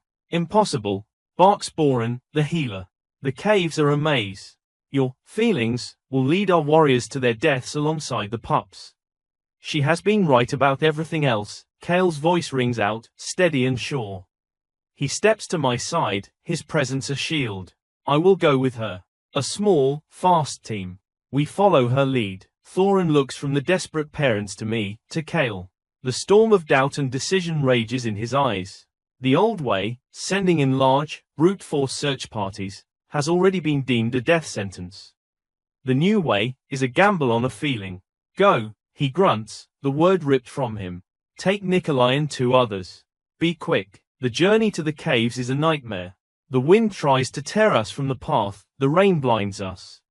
The entrance to the howling caves is a dark, gaping maw in the cliffside, the wind screaming through it with an unearthed live voice that gives the caves their name. Inside, the world shrinks to the circle of light from our lanterns. The air is cold and damp, smelling of wet stone and ancient darkness. The sound of rushing water echoes from everywhere and nowhere. Which way, Omega? Nikolai asks, his voice tense. He is a practical wolf, a man of action, and this reliance on intuition goes against every fiber of his being. I close my eyes, ignoring the skeptical looks from the other 2 warriors. I let the frantic, pulsing fear of the pups guide me. It's like following a thread of silver light in the overwhelming blackness of the cave. This way, I say, pointing down a narrow, sloping tunnel that looks no different from a dozen others. We move, single file. The way is treacherous. We have to squeeze through narrow cracks, wade through icy water that pulls at our knees, climb over slick, jagged rocks. The howling of the wind is a constant, maddening companion. After what feels like an eternity, my sense of the pups grows stronger. But so does another feeling, a deep, primal fear that is not my own. It's the cave itself. It feels awake, malevolent. We round a corner and stop dead. The tunnel opens into a large cavern. In the center, 3 small, shivering forms are huddled on a precarious island of rock, surrounded by a churning, raging underground river. The water is rising rapidly. But that's not what makes my blood freeze. On the far side of the cavern, partially hidden in shadow, is a massive cave bear. It's lean and hungry after its winter hibernation, and it has caught the scent of the pups. It paces at the water's edge, its small, greedy eyes fixed on the tiny morsels, calculating the swim. Moon above, one of the warriors breathes, his hand going to his weapon. It's a standoff. The bear is too far to attack from here, and the river is too violent to cross without being swept away. But the bear is growing bolder. It's only a matter of time before it risks the current. We have to draw it away, Kale says, his voice low and urgent. I'll make a distraction on the far side. You 3 get the pups. No, I grab his arm. It's too dangerous. The current will take you. There's no other way, he says, his gray eyes meeting mine. The unspoken words pass between us. Trust me. Before I can argue, he's moving, slipping back into the tunnels to find another route to the far side of the cavern. The minutes stretch, each one an agony. The bear takes a step into the water, snarling as the current tugs at its thick fur. The pups whimper, pressing closer together. Then, from a ledge high on the opposite wall, a rock clatters down. The bear's head snaps up. Kale stands there, a silhouette against the dark rock, howling a challenge. The bear roars, its attention completely captured. It abandons the pups and begins to climb toward this new, larger threat. Now, Nikolai barks. He and the other 2 warriors plunge into the river. It's a brutal fight against the water, but they are strong. They reach the rock, grabbing the pups and turning back. My eyes are locked on Kale. The bear is almost upon him. He's backed against the cavern wall, no room to run. A desperate, wild idea forms in my mind. I don't have claws. I don't have fangs. But I have a different kind of power. I close my eyes and reach out, not with my hands, but with my spirit. I push past my own fear, past the roaring of the water and the wind. I reach for the mind of the bear. It is a chaotic storm of hunger and rage, a primal force with no language. I don't try to command it. I can't. Instead, I pour a single, overwhelming feeling into its consciousness. Fear, not the fear of a challenger, but the deep, instinctual fear of a greater predator. The fear it would feel facing the Sylvan Sentinels. The fear of ancient, wild magic. The bear stops its advance. It lets out a confused, startled woof, shaking its massive head. It looks at Kale, then sniffs the air, its beady eyes scanning the darkness as if searching for the source of this sudden, terrifying presence. It takes a step back, then another. With a final, bewildered growl, it turns and lumbers away, disappearing into a tunnel on its side of the cavern. By the time Nikolai and the others have dragged the shivering, crying pups back to my side, Kale has navigated his way back to us. His face is pale, his breathing ragged. His eyes find mine across the cavern, filled with a question too vast to voice. We don't speak on the treacherous journey back. We carry the exhausted pups through the storm, their small, warm bodies a precious weight. When we finally emerge from the cave mouth into the lashing rain, the entire pack is waiting. A collective cry of relief and joy goes up as the parents rush forward to reclaim their children. There are tears, embraces, a cacophony of grateful howls that momentarily drown out the storm. I stand back, soaked and shivering, watching the reunion. Kale comes to stand beside me, his shoulder pressing against mine. "The bear," he says quietly, his voice for my ears only. "It just stopped. It looked right at me, and then it ran." "What did you do, Alara?" I look up at him, the rain washing the mud from my face. The power I felt in the cave is still a strange, humming echo in my veins. I remembered what the sentinel said. I am the heart of the pack. And sometimes, the heart's greatest strength is not to fight, but to feel. And to make others feel.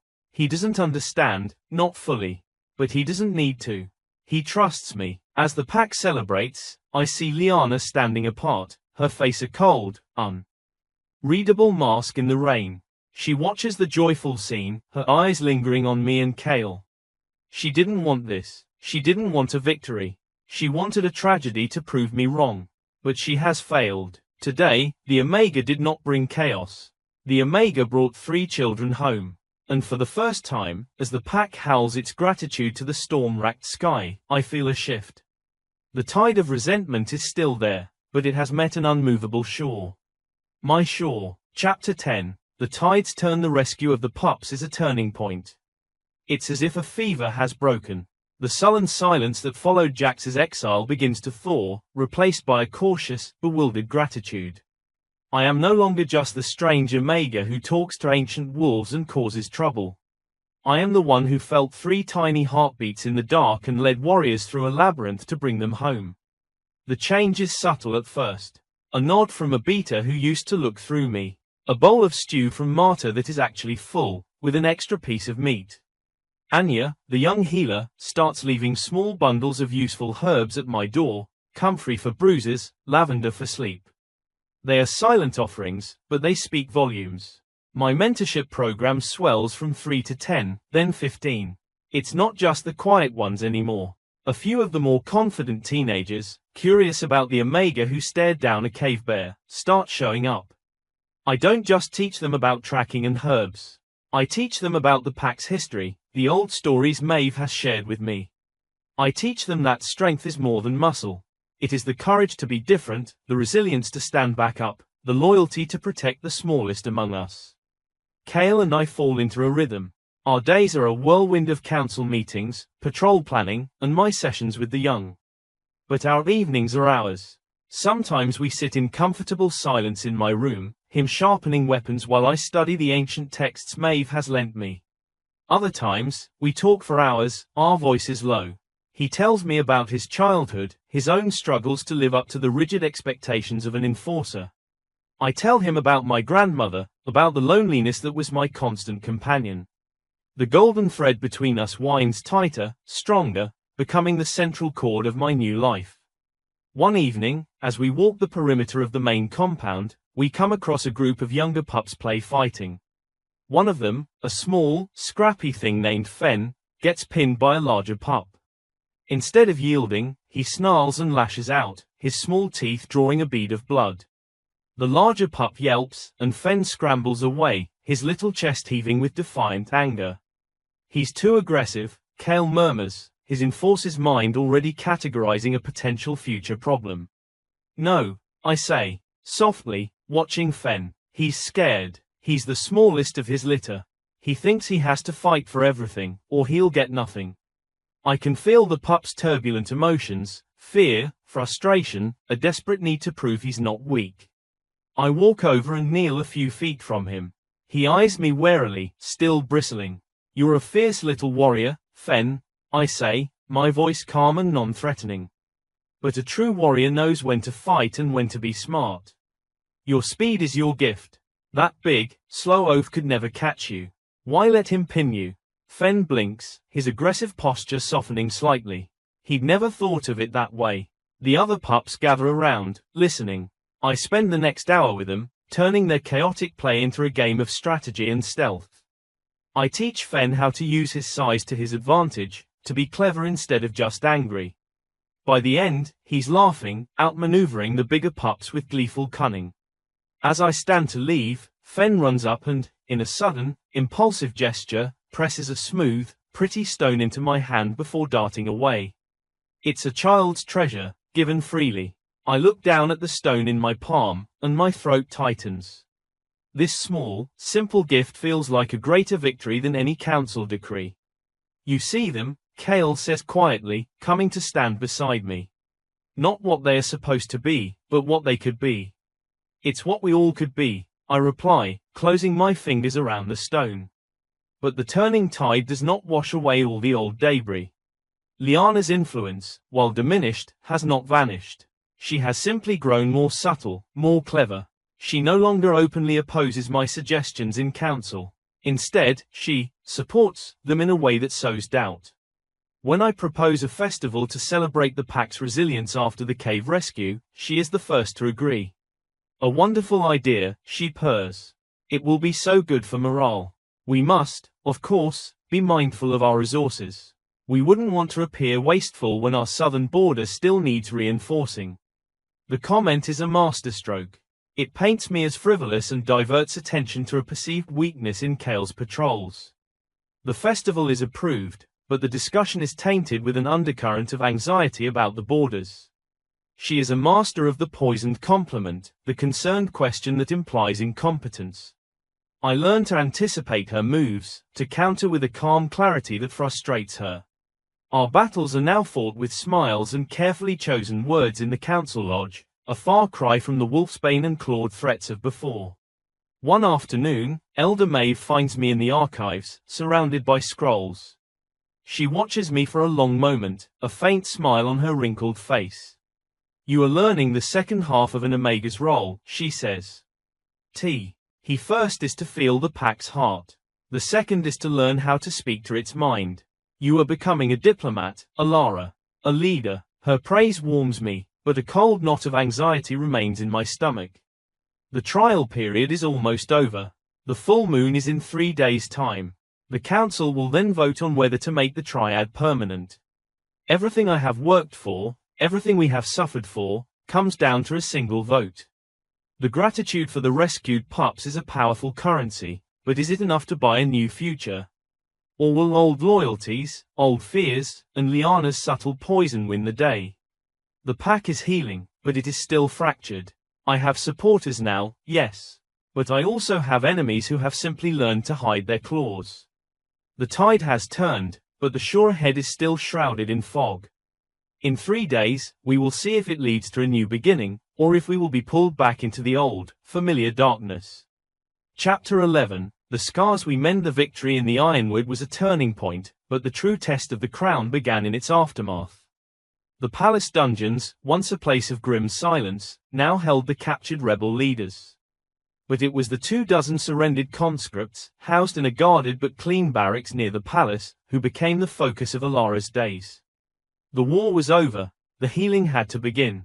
She went to them the morning after the victory, against the advice of both Lyra and a concerned Kalen. They are frightened and confused, she insisted. Seeing their queen, seeing that I am real and not the monster from the stories, might be the first step toward peace. She entered the barracks alone, dressed in a simple, unadorned gown. The young wolves, most of them barely past their first shift, scrambled to their feet. Their fear was a thick scent in the air. They expected punishment, perhaps death. Alara did not sit on the chair that had been placed for her. Instead, she walked among them, her hands clasped gently in front of her. My name is Alara, she began, her voice soft. I know you have been told many things about me. That I am the cause of the king's weakness. That my bond has broken the moon's favor.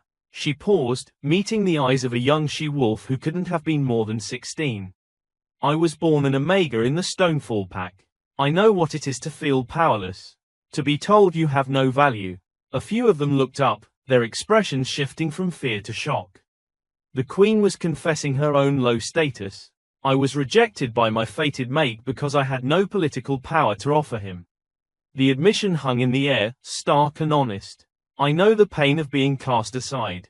Sir, I understand, perhaps more than you know, why you might have been willing to listen to promises of a new order, one where your families would not struggle, where you would have a voice. She stopped before the farmer's son, a lanky boy named Ronan. Your father is well, Ronan. He misses you. He was the one who gave us the map to find you. Tears welled in the boy's eyes and spilled over. They said they would burn our farm if I didn't join, he choked out. They said the king didn't care if we starved.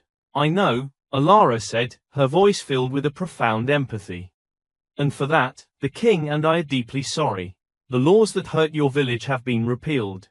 The new trade routes are being renegotiated as we speak. She turned her gaze to encompass all of them. You will not be punished for your actions. You were victims of fear and lies. You will be given a choice. You may return to your families with our blessing and a pledge of support to rebuild what was lost. Or, if you have no home to return to, you may swear a new oath to the crown and be given a place here, to train and serve in the palace guard or in other trades. The offer was so far beyond what any of them had dared to hope for that a stunned silence filled the room. It was not amnesty, it was redemption. One by one, they came forward. Some, like Ronan, chose to go home, their hearts yearning for familiar fields. Others, their families scattered or lost, knelt before her and pledged their loyalty to the queen who had offered them not a prison cell, but a future. Kaelan watched this transformation from the doorway, his heart so full of pride it felt like it might burst. He had won the battle with strength, but Alara was winning the peace with a grace he could never possess. She was mending the tears in the kingdom's fabric, one thread at a time. The work with the rebel leaders was harder, and it fell to Kaelan. They were bitter, entrenched in their hatred. But even here, Alara's influence was felt. Kaelan did not have them executed outright. He offered them a public trial, a chance to speak their grievances before the entire court. It was a risk, allowing their poison to be aired, but Alara had convinced him. Sunlight is the best disinfectant, she had said. Let the pack hear their lies and see their hatred for what it is. The truth will stand against it. She was right. The trials were a spectacle, but they ultimately backfired on the rebels. Their arguments, stripped of the fear they had wielded in the shadows, sounded petty and selfish. The pack saw their king's fairness in allowing them to speak, and their queen's serene confidence as she sat beside him, unshaken by their vitriol. In the end, justice was served, but it was tempered with the mercy Alara had championed. The ringleaders were exiled, not executed, their lives spared but their influence permanently broken. Weeks turned into a month. The first BUDS of spring began to push through the thawing ground, mirroring the new growth in the kingdom. One evening, Alara and Kaelan walked through the gardens, now coming alive with color. It is done, Kaelan said, his voice filled with a quiet contentment.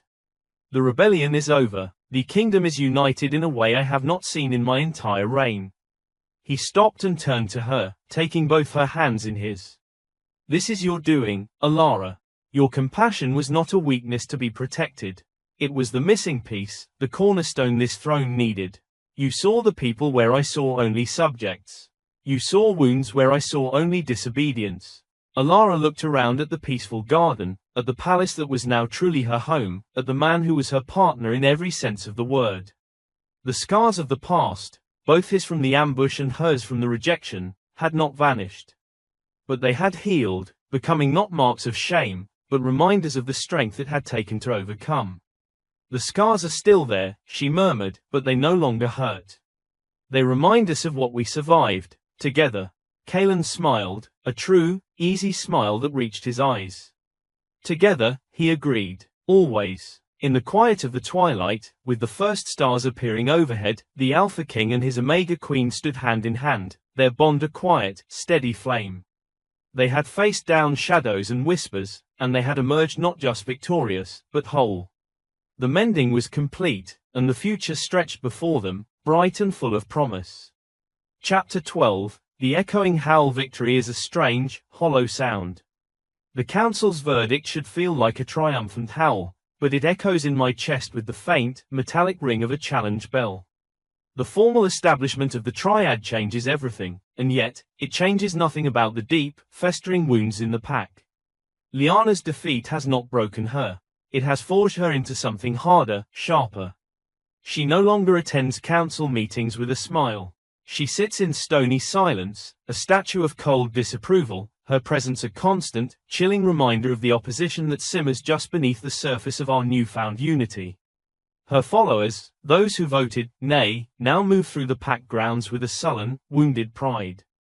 They are the loyalists, a title they wear like a badge of honor, contrasting themselves against what they call the reformists, who follow me. The pack has not been united, it has been partitioned. My days are now a whirlwind of formal responsibility. As a full member of the triad, my voice carries legal weight. Kale and I work in tandem with a grim efficiency. He handles the restructured patrols and defense, implementing the strategies we devised. I focus on the pack's internal well-being, formalizing the mentorship program, establishing a council for the elders to voice their concerns, and creating a system for resolving disputes that doesn't always end with the most dominant wolf winning. It is exhausting, thankless work. For every step forward, there is a subtle pushback. The loyalists follow Thorin's laws to the letter, but with a slow, deliberate reluctance that borders on sabotage. A patrol might misunderstand orders and return late. Supplies for the new learning center, accidentally misdirected. I feel the resistance like a constant, low-grade headache. The Omega's burden is now the Omega's bureaucracy. One evening, a week after the vote, a sharp, collective anxiety spikes through the pack bond, so strong it makes me drop the scroll I'm reading. It's coming from the border, the southern border, the one Liana had so concernedly mentioned before the festival. Kale feels it too. We find each other in the hallway, our eyes meeting in shared understanding. We run to the main gate just as a wounded, limping scout stumbles into the compound, his clothes torn, his face pale with pain and shock. Alpha, Beta, Omega, he gasps, collapsing to his knees. The Shadow Fang pack, they've crossed the border. They ambushed our patrol. A cold dread, entirely separate from the scout's fear, washes over me. The Shadow Fang pack, the same wild, aggressive pack Kale had feared on the night of the summoning. They have chosen this moment, when we are politically fractured, to test our strength. Thorin arrives, his face a thundercloud. How many? Where? A full war party, the scout wheezes. At least 20. They're pushing toward the Sunstone Ridge. They said to send a message. He looks up, his eyes filled with terror. They said, the broken pack has no right to such rich lands. The time of the Frostfang is over. The message is a declaration of war. And it is designed to exploit our every weakness. Panic begins to ripple through the gathered crowd. I can feel it feeding on itself, a rising tide of fear. The loyalists look to Thorin, their faces demanding a show of brute force. The reformists look to me, their eyes wide with uncertainty. Thorin's response is immediate and predictable. Call every warrior, we meet them at the ridge with full force. We will show them what strength means. It is the old way. The way of clash and bloodshed. The way that has kept us secure, but at a terrible cost. But I feel a different path. A more dangerous one. The sentinel's words whisper in my memory. You are the bridge. Wait, I say, stepping forward. My voice is quiet, but it cuts through the panic. All eyes turn to me. Thorin's glare is incendiary. This is not the time for your feelings, Omega. This is a time for war. Is it? I counter, my hay. RT hammering against my ribs. Or is it a time for wisdom? They expect us to charge in, Alpha. They are counting on it. They called us, broken. They want us to fight like a broken pack, all rage, no strategy. And what is your strategy? Liana's voice is like a whip crack from the edge of the crowd. She steps forward, her eyes alight with a strange, fervent fire. To talk to them, to offer them herbs and kind words while they slaughter our people. A few loyalists snarl in agreement. My strategy, I say, forcing my voice to remain calm, is to not play their game. Kale, how many warriors can we mobilize within the hour? 30, maybe 35, he replies instantly. against 20 of theirs, on a ridge they've chosen. I shake my head. It's a trap, or a diversion. I turn to the scout. Did you see their alpha? Brom. The scout shakes his head. No, it was his enforcer, Victor, who led them. My suspicion hardens into certainty. Brom is not there. This is a probe. They are testing our strength, our unity, our leadership. If we send our entire force, we leave our heartland, our pups, our elders, undefended. What if another group is circling around? The silence that follows is thoughtful, heavy. I am speaking a language of war they are not used to, a language of perception and foresight, not just force. So what do you propose? Thorin grinds out, but he is listening now. I propose we answer their message, I say, a wild, daring plan forming in my mind. But not with the message they expect. We do not send our army. We send the triad. The gasp that ripples through the pack is universal. Suicide. Lyanna spits. It is a show of strength they will not understand, I argue, my gaze locked on Thorin and Kale. It shows supreme confidence. That we are so unified, so secure, that we would meet a war party with only our leaders. It shows that we are not broken. We are balanced, and it will make their alpha, Brom, deeply curious. He is a brute, but he is not a fool. He will want to know what kind of pack is led by such madness. Kale is the first to nod, a slow, grim smile touching his lips. It's brilliant, and insane, but it might just work. Thorin looks between us, the weight of the decision pressing down on him. The old way is safe, predictable. My way is a gamble with our very lives. The triad, he says finally, the word tasting foreign on his tongue. We go, together. The preparation is a frantic blur. In an hour, we are mounted, ready to ride for the Sunstone Ridge. As we prepare to leave, a young voice pipes up from the crowd. Omega, it is Fen. He runs forward, clutching something in his hand. It is a small, clumsily carved wooden wolf. He presses it into my hand. For protection, he whispers, his eyes huge. I clutch the little carving. My throat tight. This is what I am fighting for. Not for power, not for a title, but for the future in Fen's eyes. As we ride out, the entire pack watches us go. The loyalists are skeptical, the reformists are terrified, but as I glance back, I see Elder Maeve standing tall, her hand over her heart. She gives me a single, solemn nod. We are 3 against 20. The Alpha, the Beta, and the Omega. Riding to meet the enemy not with claws, but with a message. The future of the Frostfang pack will be decided not by a battle, but by an echo. The echo of the howl we are about to send across the ridge. Chapter 13, The Sunstone Ridge. The ride to the Sunstone Ridge is a silent, grim procession. The only sounds are the pounding of hooves, the jangle of tack, and the whisper of the wind that carries the scent of pine and impending conflict. My heart is a frantic drum against my ribs, each beat echoing the absurd risk we are taking.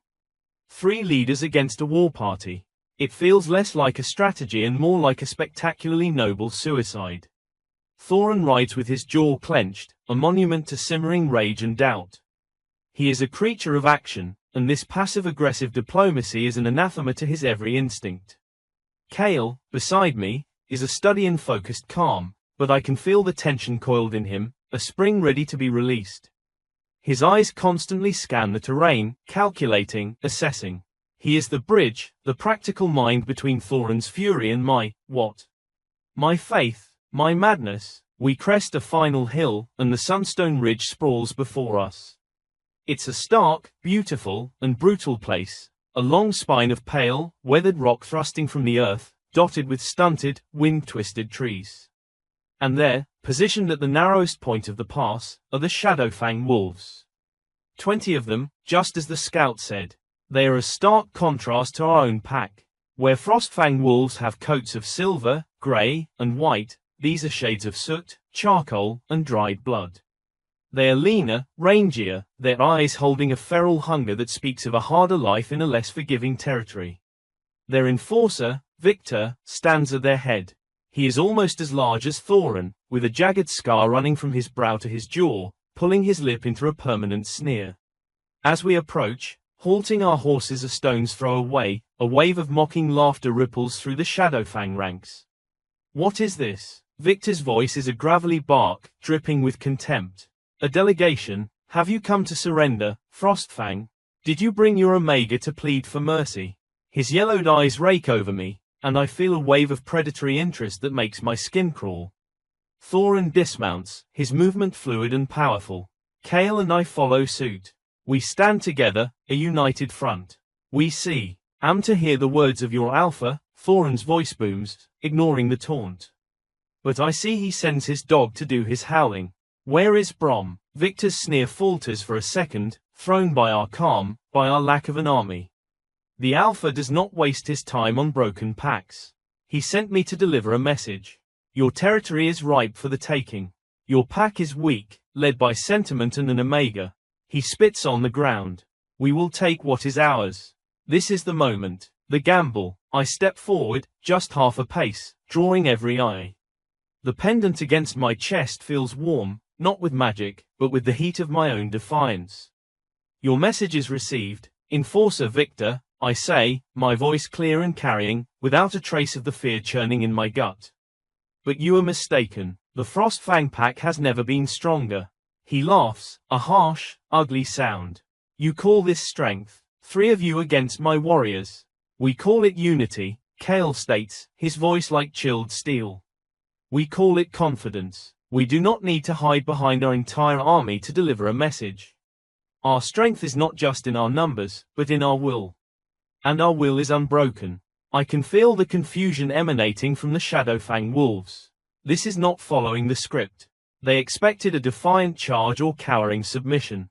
They did not expect this. Your alpha, Brom, is a practical wolf.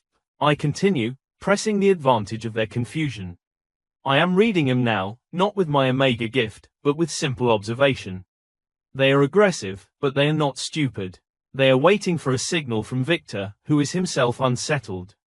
He seeks to expand his territory. But war is costly. Even if you win, you lose warriors.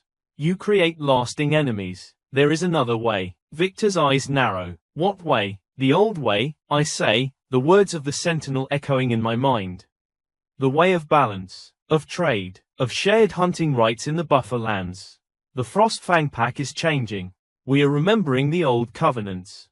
We are not a threat to you, unless you make us one. But we are also not prey. I let my gaze sweep over their war party, meeting as many eyes as I dare. I pour every ounce of my will, my conviction, into my voice. Go back to Brom. Tell him the Frostfang pack is not broken. Tell him we are led by a triad, strength, loyalty, and wisdom. Tell him we extend an offer of dialogue. But also tell him, I pause, letting the silence hang heavy. Tell him that if it is war he wants, he will find that our wisdom has made us stronger, not weaker. And that we will defend what is ours with a unity he cannot comprehend. The silence on the ridge is absolute. The wind seems to have died down to listen. The Shadowfang wolves are staring, their mockery replaced by a wary, calculating stillness. They are warriors, but they are also survivors. My words have planted a seed, the seed of an alternative to bloodshed. Victor stares at me, his scarred face unreadable. For a long moment, I think he will order the attack anyway, so great is his pride. But then he grunts, a short, sharp sound of dismissal. We will take your words to Brom, he says, his tone grudging. Do not mistake this for mercy. We will be watching. If we see a single crack in this unity of yours, we will shatter it. He turns, barking a command to his warriors. As one, they melt back into the rocks and trees from which they came, their forms disappearing with an unsettling silence. We stand there, the 3 of us, long after they are gone. The tension drains from my body, leaving me trembling and weak-kneed. I lean against my horse, drawing in great, shuddering breaths.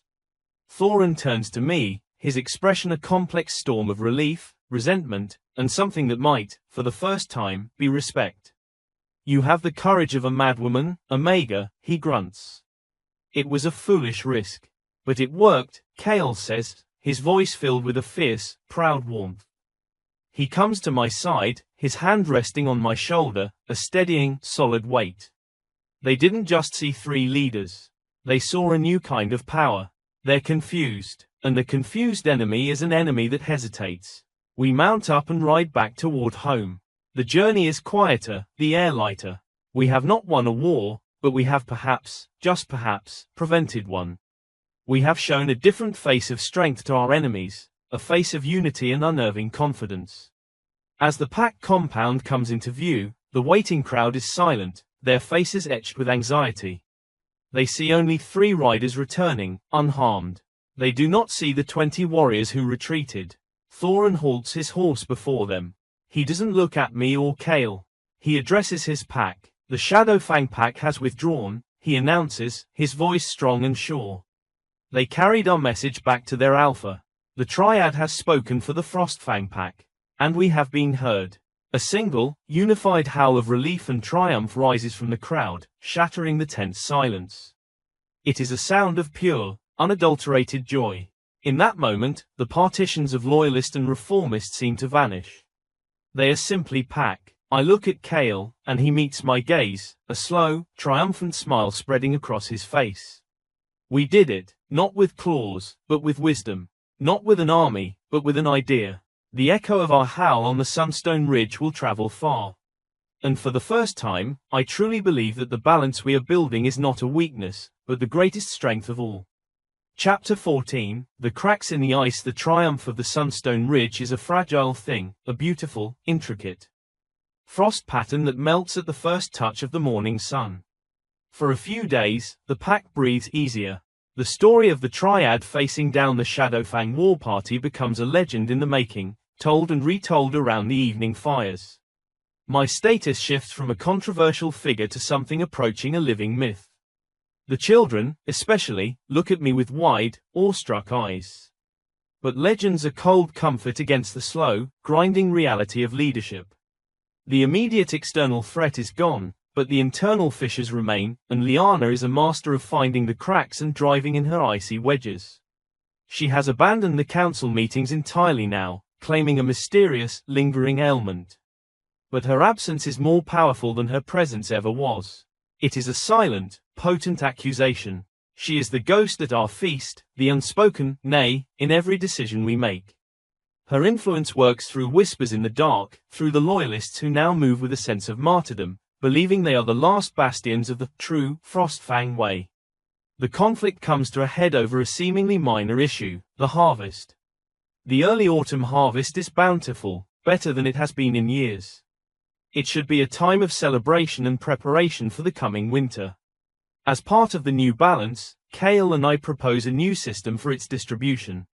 Instead of the old way, where the strongest and highest-ranking families took the lion's share, we propose a model that ensures every member of the pack, from the oldest elder to the lowest-ranking Omega, receives an equitable portion, with reserves set aside for emergencies.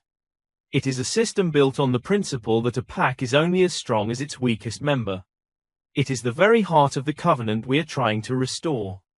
The Loyalists revolt. It starts with Gregor, who stands in the council lodge, his face flushed with anger.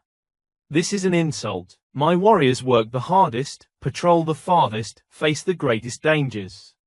And you would give them the same share as a cook. As a storyteller. He practically spits the last word, his gaze flicking to Maeve. It is not an insult, Gregor, Kale replies, his voice dangerously calm.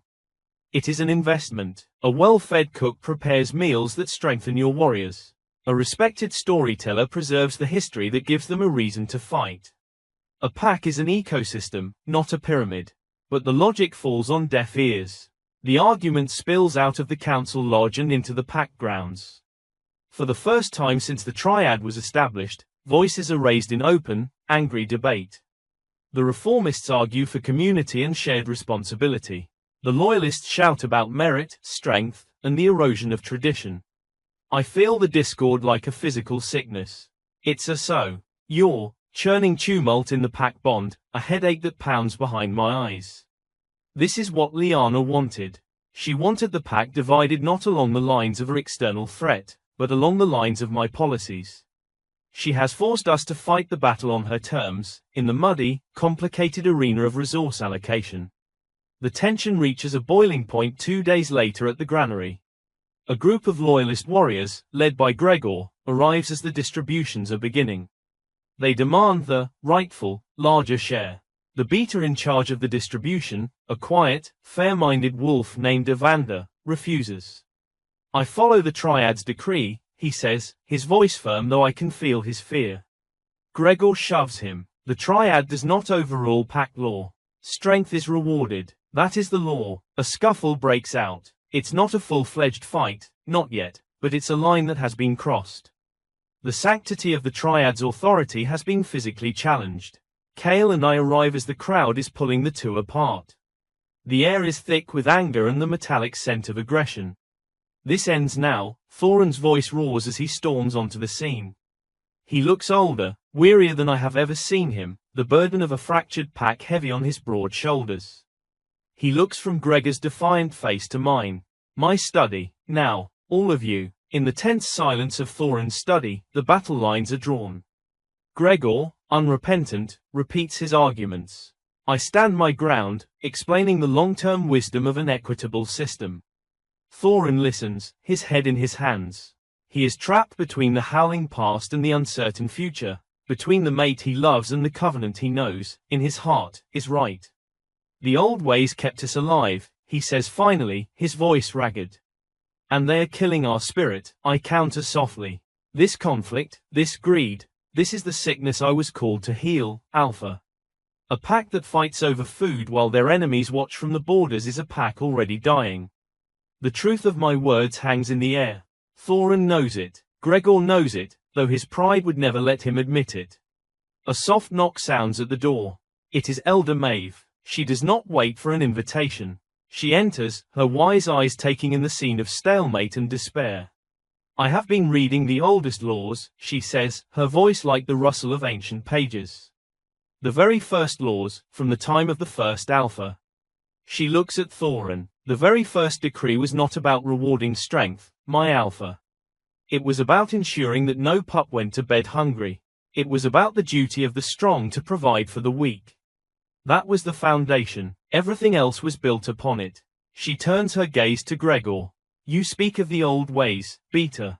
But you have forgotten the oldest one of a compassion. Her words are a bucket of cold water on the heated argument. Gregor looks down, shame warring with his anger. Thorin lets out a long, slow breath. The decision is written on his face. He cannot, in good conscience, side against the foundational principle of pack itself. The triad's distribution decree stands, he says, his voice firm, final. It is now pack law.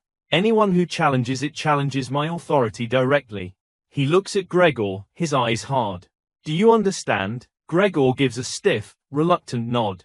Yes, Alpha. He leaves, the fight gone out of him, for now. The immediate crisis is averted. But the victory feels hollow. We have won the battle of the granary, but the war for the pack's soul continues. Lyanna's poison has seeped deep, turning brother against brother, tradition against progress. As I leave the study, I feel a profound weariness. The cracks in the ice are still there, hidden just beneath the surface of our enforced unity. And I know, with a cold certainty, that the next test will not be over grain or hunting rights. It will be more personal. It will be more devastating. The balance is holding, but the weight is immense. And I am not sure how much longer I can bear it. Chapter 15, The first snow of the season falls silently in the night, a soft, white blanket that muffles the world and paints the Frostfang territory in a pristine, monochrome piece. I watch it from my window, the flakes drifting past like forgotten memories. It has been a full cycle of the moon since the council's verdict, since the triad was made permanent. The official trial is over, but the real trial, the daily, grinding work of healing a broken people, feels like it has only just begun. The conflict over the harvest has left scars. The pack is functional, but the warmth of the post-Ridge unity has cooled. The loyalists comply with the new laws, but their cooperation is slow, sullen, a form of passive resistance that is somehow more exhausting than open rebellion. Lyanna remains in seclusion, a ghost whose presence is felt in every hesitant glance, every carefully warded question from her followers. Yet, there are pockets of undeniable, beautiful change. The mentorship program is thriving. Anya, the young healer, now assists Boran openly, her gentle hands and intuitive understanding of herbs already saving a young warrior from a festering wound.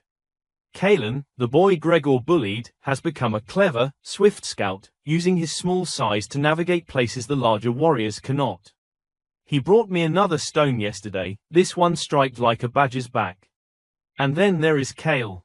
In the quiet moments, in the space between our public duties, what we have built is my sanctuary. It is a connection that needs no grand declarations.